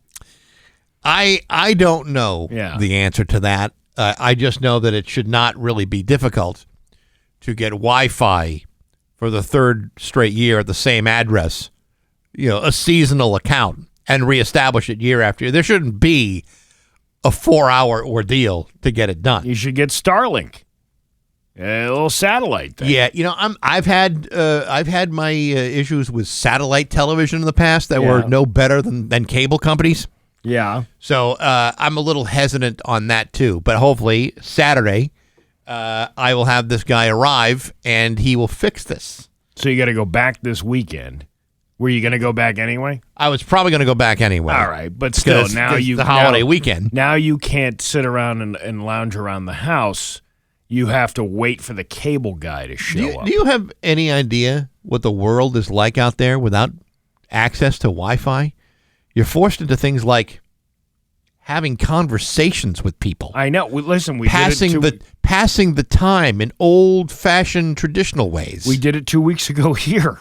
when we had no internet. Yeah, it was debilitating. It was just like this. Yeah. You're in a state of suspended animation. Can you imagine being with your wife and having to talk to her I know. and play like board games or read books or have human interaction with her? This is not why we are camping. No. The whole reason why we're camping is to get the Wi-Fi so we could watch Netflix, which we could have done at home True. without buying a camper. But how the hell else are you supposed to get away from it all if you can't get Wi-Fi and streaming? Getting away from it all, Bax, is getting away from it all. Yes. Yeah. See? Yes. Here's the problem. You put that out into the universe. You said, I want to go and get away from it all. And the universe heard you. And the universe said, okay, that means I'm not going to give you access to Wi-Fi through a third-party company who should have been on time with their cable service. I'm taking you away from it all. Okay, well, that's fine. I like being away from it all. Yeah. But there are some things I don't want to be taken away from, and access to Wi-Fi would be one of them. You know, I think maybe you should rethink this whole camping thing. I think trying to be a woodsman is not your forte. And get away from nature? You live in Hamden, for God's sakes. There's deer out there who are yes, and we have to go away to get away from all that hustle and bustle of Hamden. Even the deer in Hamden have Wi-Fi. You don't need to go far away. You can enjoy nature and Netflix streaming right in your own backyard. It's 8:26 with Bax and Nagle on Rock 102. It's 8:28 with Bax and Nagle on Rock 102. Dan Brown has the full forecast for you. Let's see here. We got news, right? We got that. We got news. We got news coming up. We got all kinds of good stuff. Bax. Show's not over yet. No, it's not over. I'm just trying to stall for time while I'm looking for something. We have fun facts to get to at 9:10. Mm-hmm. We have Hollywood trash again. Oh yeah, which people seem to be on the fence about this morning for some reason. I don't know. See, I thought you did a great job earlier. And I assume that when you do it again after 9:30, it'll be every bit as good. It'll sound exactly the same as it did at 5:45 this morning. But that says a lot about your the strength of your talents. No, it doesn't really say much about any of that stuff. Well, that's how I see it. I'm really tired today. It was a busy week. We had week. a big week. We both had big weekends. And I went to bed at like 6:50 last night. Yeah. I'm like, I gotta go to bed. And I slept all the way until about 3:30 this morning. And then I'm like, why am I still so tired? And I feel, I get that puffy look to me. I look like hell is what I look like. Yeah, you look like how you always do. But even after a shower, I look like a puffy, tired man. Well, you're lighting the candle at both ends, Steve. I mean, at some point, it's got to give. I mean, comedy show, multiple events. What did you do yesterday? I mowed the lawn. You mowed a lawn. Yeah. That's a job for a kid. Yeah, I don't. I try to. You can lead a kid to a chore, but you can't make him do it. What? That's seemingly a problem most people have. I know. And your oldest is what now? 13? She'll be 15. 15 this weekend. Yeah. And she has not yet mowed the lawn. No, she has. Ooh, then she should be mowing your lawn again. Yeah. Well, there was multiple things that needed to be. Actually, she did something for me yesterday that I really needed done. So all right. So that was taken care of. But okay. It's funny how teenagers will ask you for something, yet you need something. Yes. And that thing doesn't get done. The kid's still asking for you to do something. Well, they don't understand the transactional realities of what you're proposing. Yeah, sometimes I'll give you this, but you're going to have to do this. Sometimes I'm like, wait, you want this, yet I want this. But you're not going to do this. You're still going to ask for this, right? Even if you don't go do that thing for me. I need. Right. You want this. Yeah. I want this. I'll get you that, but you have to do this. You do this. You get that. And this is why teenagers shouldn't be part of a union. They got this agreement going on that they made with the gods. I don't know. What's going on? On the other hand, just like a union member, if you said, hey, how come you haven't done that yet? How come you haven't done that yet? Their answer would be, it's not my job. Yeah, I bet you that Octomom's got one kid that does all the chores and acts like Eversource while the other 7 of them stand around a hole. Well, that's how they went into this world. Yeah, right? Yo! Yeah! 832 on Rock 102. 835 with Bax and Nagle on Rock 102. It's time for news brought to you by Freedom Credit Union. Freedom is yours. Here's local radio icon Steve Nagle. Thanks, Bax. Lots of shoplifters out there this weekend. It's shoplifting season here in New England. Just in time for the holiday weekends. Got to keep your eyes on the Targets, the Walmarts, and the Stop and Shops. Imagine like you're walking into like the super Walmart. You go to the grocery area. You're stealing cabbages. Yeah, and you're walking out of there. Walking like you're not stealing cabbages. You just got like a lot of muscles under your sweater. You just want to make it look like you have boobs. Yeah, right. Oh, you're just dressing up like a girl. You got 2 in the front, 2 in the back, 2 under each in the sleeves of the arms. Mm-hmm. You're gonna be making a lot of coleslaw this weekend. Lots of slaw. Yeah, right. But you're walking out of there too cheap to actually go buy your cabbages. A Holyoke man was arrested in Hadley Saturday evening in connection with shoplifting from Walmart. The Hadley Police Department said shortly before 5 p.m. on Saturday, officers received reports from 2 callers regarding a shoplifting that occurred at Walmart. Let's rehash that sentence and put it in a different way. So what are you trying to tell me? I'm trying to tell you that the Hadley Police Department said that shortly before 5 p.m. on Saturday, officers received reports from 2 callers regarding a shoplifting that occurred at a Walmart. A Holyoke man was arrested in Hadley Saturday evening in connection with shoplifting from a Walmart. Now, were they in a Walmart at the time that they were shoplifting before 2 p.m.?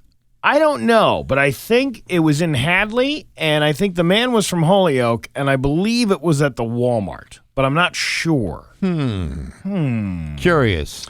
Anyway, the callers worked with the department's public safety dispatchers, the 911 operator, right, to report on the suspect's whereabouts after he left the store. Officers quickly located the suspect, who then attempted to dispose of the stolen products. The suspect, identified as 35-year-old Kevin Denning of Holyoke, was arrested and the merchandise was recovered. The stolen property was multiple Lego sets valued at over $300. God, that must have been 1.5. Yeah, 2 Lego sets.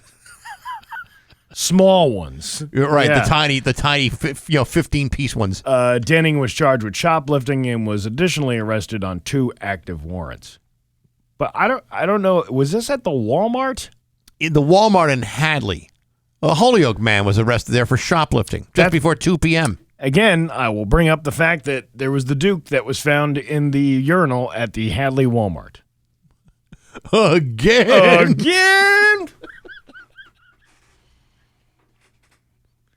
You know, the weird thing is, the Hadley Walmart seemingly is the nicer Walmart. You know, it is true. Yeah. You know, like one of the nicest Walmarts in the entire area is the Ware one. Ware, yeah. Exactly. Yeah. It's so clean in the Ware Walmart. You could lick the floor and not get diseased. And the Lowe's next door is actually pretty nice too. Yeah. What's going on there? I don't know, but if you went to the one in Chicopee or the one on Boston Road in Springfield, if you licked the floor, you'd probably be carried out in an ambulance because God knows what the hell is on the floor. But those are nice and clean. Hadley is a slightly more upper scale area than, say, Ware or Springfield or Chicopee. And yet, there's a guy out there stealing Legos like he owns the place. It's just odd to me that kind of behavior would happen. Yeah, you go to Chicopee Walmart, you can still it's like almost like being at the beach with all the seagulls flying around inside, picking at that meat. Oh, those are the meat seagulls. Meatsicles. Yeah, meatsicles. Over in West Springfield, the West Springfield Police is seeking the public's help in identifying 2 shoplifting suspects. The 2 suspects were seen shoplifting at Stop and Shop in the Riverdale Shopping Plaza on May 3rd. I think Did you just tell me that the West Springfield police have identified where shoplifters were? Yes, but this is from May 3rd. I think they've gotten away. Yeah, there's probably been enough time between their escape routes. They're suspected of being involved in multiple shoplifting incidents throughout West Springfield. If you have any information regarding the identities of the suspect, contact Detective Vickers. All right. Why does that name sound familiar? Vickers. Vickers. And Vickers. What is that? He's got a lot of moxie, that guy. Are you referencing something? Not really. Oh. I thought you were, so I jumped up forward and just to see what would stick. I was trying to figure out what was going on. I'm trying to find this story because some guy called me and reminded me. Oh, here it is. This is the phone workers. You know, the guys that stand around the hall and watch another guy work? Yeah, that guy. This is actually a pretty serious story. Inspectors with OSHA found lead after swiping the hands of telephone line workers in Springfield. They performed the test after workers rinsed off, but before they headed home to their families at the end of the workday. There's also lead, a metal which is there is no safe exposure level for children, in air sampled from under a maintenance hole at Central and Cedar Streets in January. Federal officials told the workers and their union, the International Brotherhood of Electrical Workers, Local 2324, in a letter that the air concentration of lead in the maintenance hole was high enough to warrant taking corrective action. But the outcome of investigations into lead, once used to coat old telephone lines in the region, as well as a formal report on sediment scooped from the bottom of the maintenance hole, are uncertain because of the president's ordered staff cuts have paralyzed the agencies sent here to help just 5 months ago. Those federal employees summoned to Springfield through the efforts of the International Brotherhood of Electrical Workers and Senator Ed Markey also scooped sediment from a maintenance hole in the busy Six Corners neighborhood. That sediment tested magnitudes higher than the air testing, said John Rowley Sr., business manager of the IBEW local, citing an informal conversation with a federal employee. But a formal report on the sediment sampled from the maintenance hole, a document that can help Rowley protect the health of 230 unionized telephone workers across western Massachusetts, as well as thousands of retirees, has not yet been released by the National Institute for Occupational Safety and Health, which faced deep staffing cuts due to the recent attempts to draw down the federal workforce. Based in Cincinnati, Ohio. They go on to say there's lead going on on there, and there's no way to remove it safely right now. Because so you got of a lack of funding and a lack of staff and all this other stuff. So when one of these workers down the road has, I don't know, say significant lead toxicity symptoms like neurological problems or renal impairment or cognitive decline. Yeah. That's when we'll start to deal with this? Yeah. Oh, well, that makes all the sense in the world. And on Friday, after weeks of emails from the Republican Health and Human Services spokesperson Brittany Manchester said she was able to confirm that the Health Hazard Evaluation's final report, which includes results of sediment samples in Springfield, will be completed soon and provided to company union and employee representatives, OSHA, and the Mass Department of Public Health. I don't know until I see it, said Rowley. But he's already been warned by researchers that the people who performed the tests and completed the report are due to leave federal service. That means he doesn't know if the report will be altered by others, and if he wants to follow up and press the issue, who do you call? Especially when the telephone lines are covered in lead. Oh, that's a good point. That's a good point, isn't it? Yeah. These are the things that people don't think about. Like people that the exposure to things that were once back in the past. Hey, this is a good idea to do this, and then you find out all the cancer causing and all the other. Let me tell you something. You're probably too young to remember this, but when I was a kid, there was this huge, PR campaign about lead paint. Mm-hmm. And lead paint used to be used on windowsills, and they would tell the kids, "Hey, whatever you do, eat your vegetables, but don't chew on the windowsills." Given a choice, I always ate the vegetables because the windowsill didn't seem like such a good snack. I don't know. I always preferred the windowsill versus the vegetable. But among the many things that lead poisoning could lead to was decreased intelligence, significant cognitive decline, impairment, neurological seizures like convulsions, lethargy, anemia. Some people went into comas. This is not something that we should be kind of brushing under the rug. If people are being exposed to lead, this is the point of at that. unhealthy levels, that's a big ass problem. What do you do when you start cutting people from the federal workforce that's supposed to oversee all this stuff, and then now you got nobody to take care of the problem? Well, that's a good question. But all I know is I'm not volunteering for that job. No, but there are people I've got enough cognitive decline to last a lifetime. But there are people who are required to do those jobs because you still got to you still got lines under the street. Mm-hmm. Maybe we'll talk to the guy because he called right before we went on the air, and he was the guy in the story. Right. So maybe we'll talk to the guy this week and find out what be the good. hell is going on. In the meantime, your Pioneer Valley forecast today going to be a mix of sun and clouds with a high of 65. Tomorrow, cloudy with a high of 63. It's 52 right now in downtown Springfield. I'm Steve Nagle, and that's the news on Rock 102. Oh, yeah. After an accident, you don't need talk.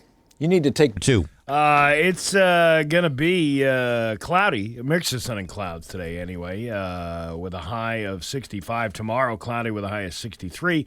It is 52 right now in downtown Springfield. Really interesting interview this week on Baxy's Musical Podcast. My guest is Steve Barton from the band Translator. You remember them from their 1981 hit, Everywhere That I'm Not. Even if you don't, the story is amazing. It's a guy that his band, Translator, had been around for 3 albums, and around 1986, they decided to break up.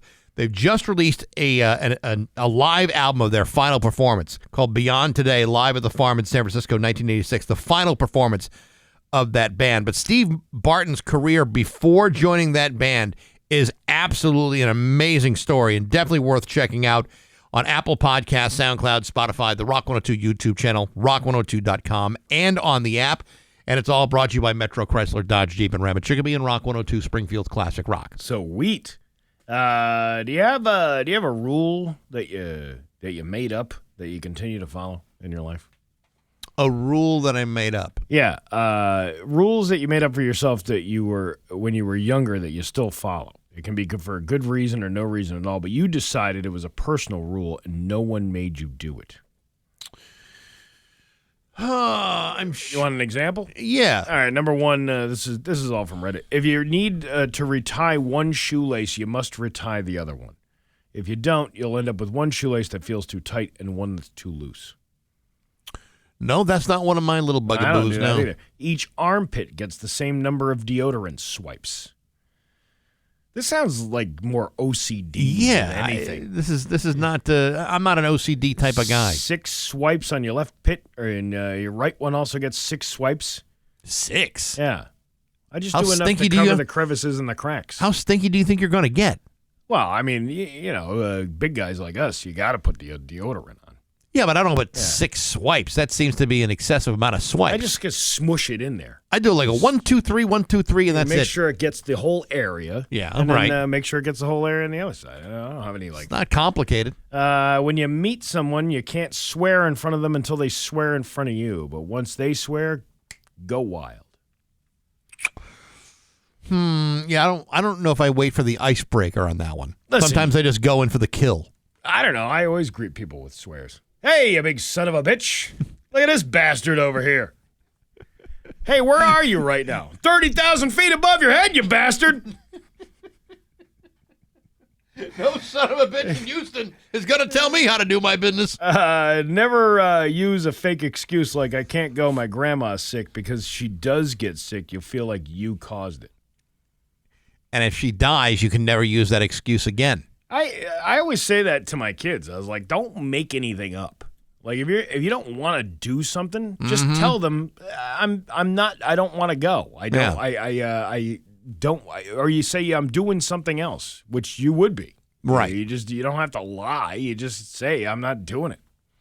You're making up an excuse. Yeah, that makes sense. This one's nice. If I find a penny on the ground, but it's not heads up, I turn it up heads so the next person can have a little bit of luck. Again, that's very OCD. That is. No, well, but you're also OCD with consideration. Yeah. You want the next person to have luck. If there's a penny in the ground, that's no big deal. If there's a $20 bill in the ground, I don't care which way it's facing, I'm taking that home with me. You can't brag about a random act of kindness. If you tell someone about it, it cancels out the good karma. You know what? If you were going to apply a rule that I kind of follow, that would be one. There are things I do that are nobody else's business but my own when it comes to being generous or whatever. I'd rather, just do it quietly. No. When I think of all the many times that I've done so many good things for society, I don't need to be promoting that to everybody. It's not all that time I've dedicated of my personal life to all of these events and charities. I mean, listen, I don't require any kind of recognition for that. Of course not, Steve. Yeah. My humanity and my humility and my extreme generosity is something that should not be shared, and just between me and the person whose life I have turned around. I don't like being part of something like that. Being the recipient of somebody else's good deed. For example, the one time I went to the Dunkin' Donuts and I ordered a coffee. Yeah. And then the person, I didn't even see who it was, ahead of me. I get to the window and the guy's like, "Oh, that other car paid for your order." And I'm like, okay, well, I'm not paying for the order behind me. And I also wish I had ordered more, because that, you know what I mean? Like, you know what? I could have gone for maybe a sausage, egg, and cheese on a croissant as well. Had you known that somebody else was picking up the bill, you would want something entirely more expensive. It's like me going on the man date with the boss this week. When somebody else is picking up the bill, we go to a nice restaurant like Nadim's. Now, if I was paying, we'd go to Kennedy Fried Chicken.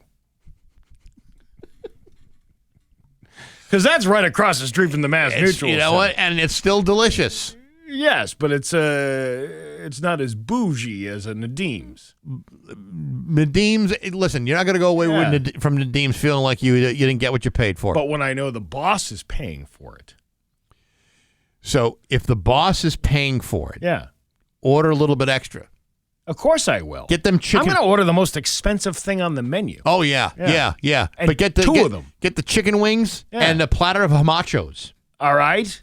And then what other 5 things can I order? Order the most expensive bottle of milk. And then I don't know, whatever. And then I'll get to-go boxes to take home. And I can hold them during the Tom Segura show. Just a stack of to-go boxes. I'll look like I'm at a Rock 102 work release. It's almost 9 o'clock on Rock 102. Call or text us in.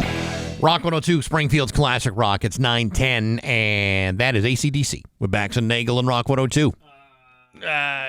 Try that. Hi. Hey, Steve. I'm here. How are you? Good. I'm good. How are you? Good. Your Pioneer Valley forecast today going to be a mix of sun and clouds with a high of 65. Tomorrow, cloudy with a high of 62. It is 55 in downtown Springfield. Are you ready for some board flashback? Sometimes it's good, sometimes it's bad, sometimes it hits you in the nads. The backs of life. The backs of life. We're not always All right, ready? What do you got today, Steve? Number one. As of 2022, 1,755 athletes have run a mile in under 4 minutes, averaging 15 miles per hour. No woman has broken the 4-minute barrier yet, which is still faster than how quick I pulled a fake pulled a hamstring when my ex texts, "Are you up?" It would have been a better joke if I had really Try it again. wrote it. No, it's not, because I've screwed up. You didn't screw it up. I did screw it up. I put some words in there that didn't belong, which is unlike my character. You've never seen a misprint on a Dixie cup before, have you? No, I can't say I have. Number two. In In South Korea, all men aged 13 to 35 must serve 2 years in the military unless they win an Olympic medal. Meanwhile, I once dodged jury duty by claiming I was allergic to gavel sounds and had IBS triggered by khakis. Hey, that's a real thing, by the way. Yes, that it whole is. khaki thing. Number 3. Number 3. In the 1800s, the U.S. had 144 separate time zones before shrinking it to 4 by 1883. I did not know that. And yet my ex-wife still managed to text, "We need to talk," in every single goddamn one.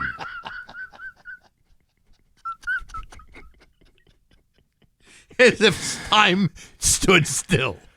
Number 4. Number 4. The first hardcore porn film ever made was called A Free Ride in 1915, where a guy picks up 2 women on a rural road and the old skin flute concerto begins.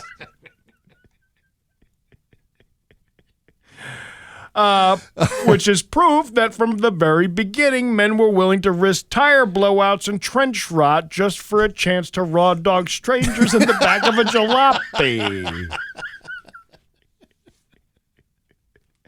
We're tough that way. Number 5. Number 5. The final word in the Oxford Dictionary is Zerzuva. Zyzzyva, a tropical South American weevil, which also describes my ex-wife's taint, foreign, unwanted, and somehow showing up in places it doesn't belong.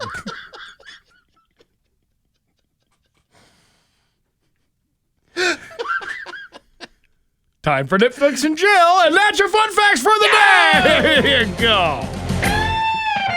Sometimes it's good, sometimes it's bad, sometimes it hits you in the nads. The Bax of Life. Bax of Life. The Bax of Life. Bax and Nagle on Rock 102. GG Inc.'s screen print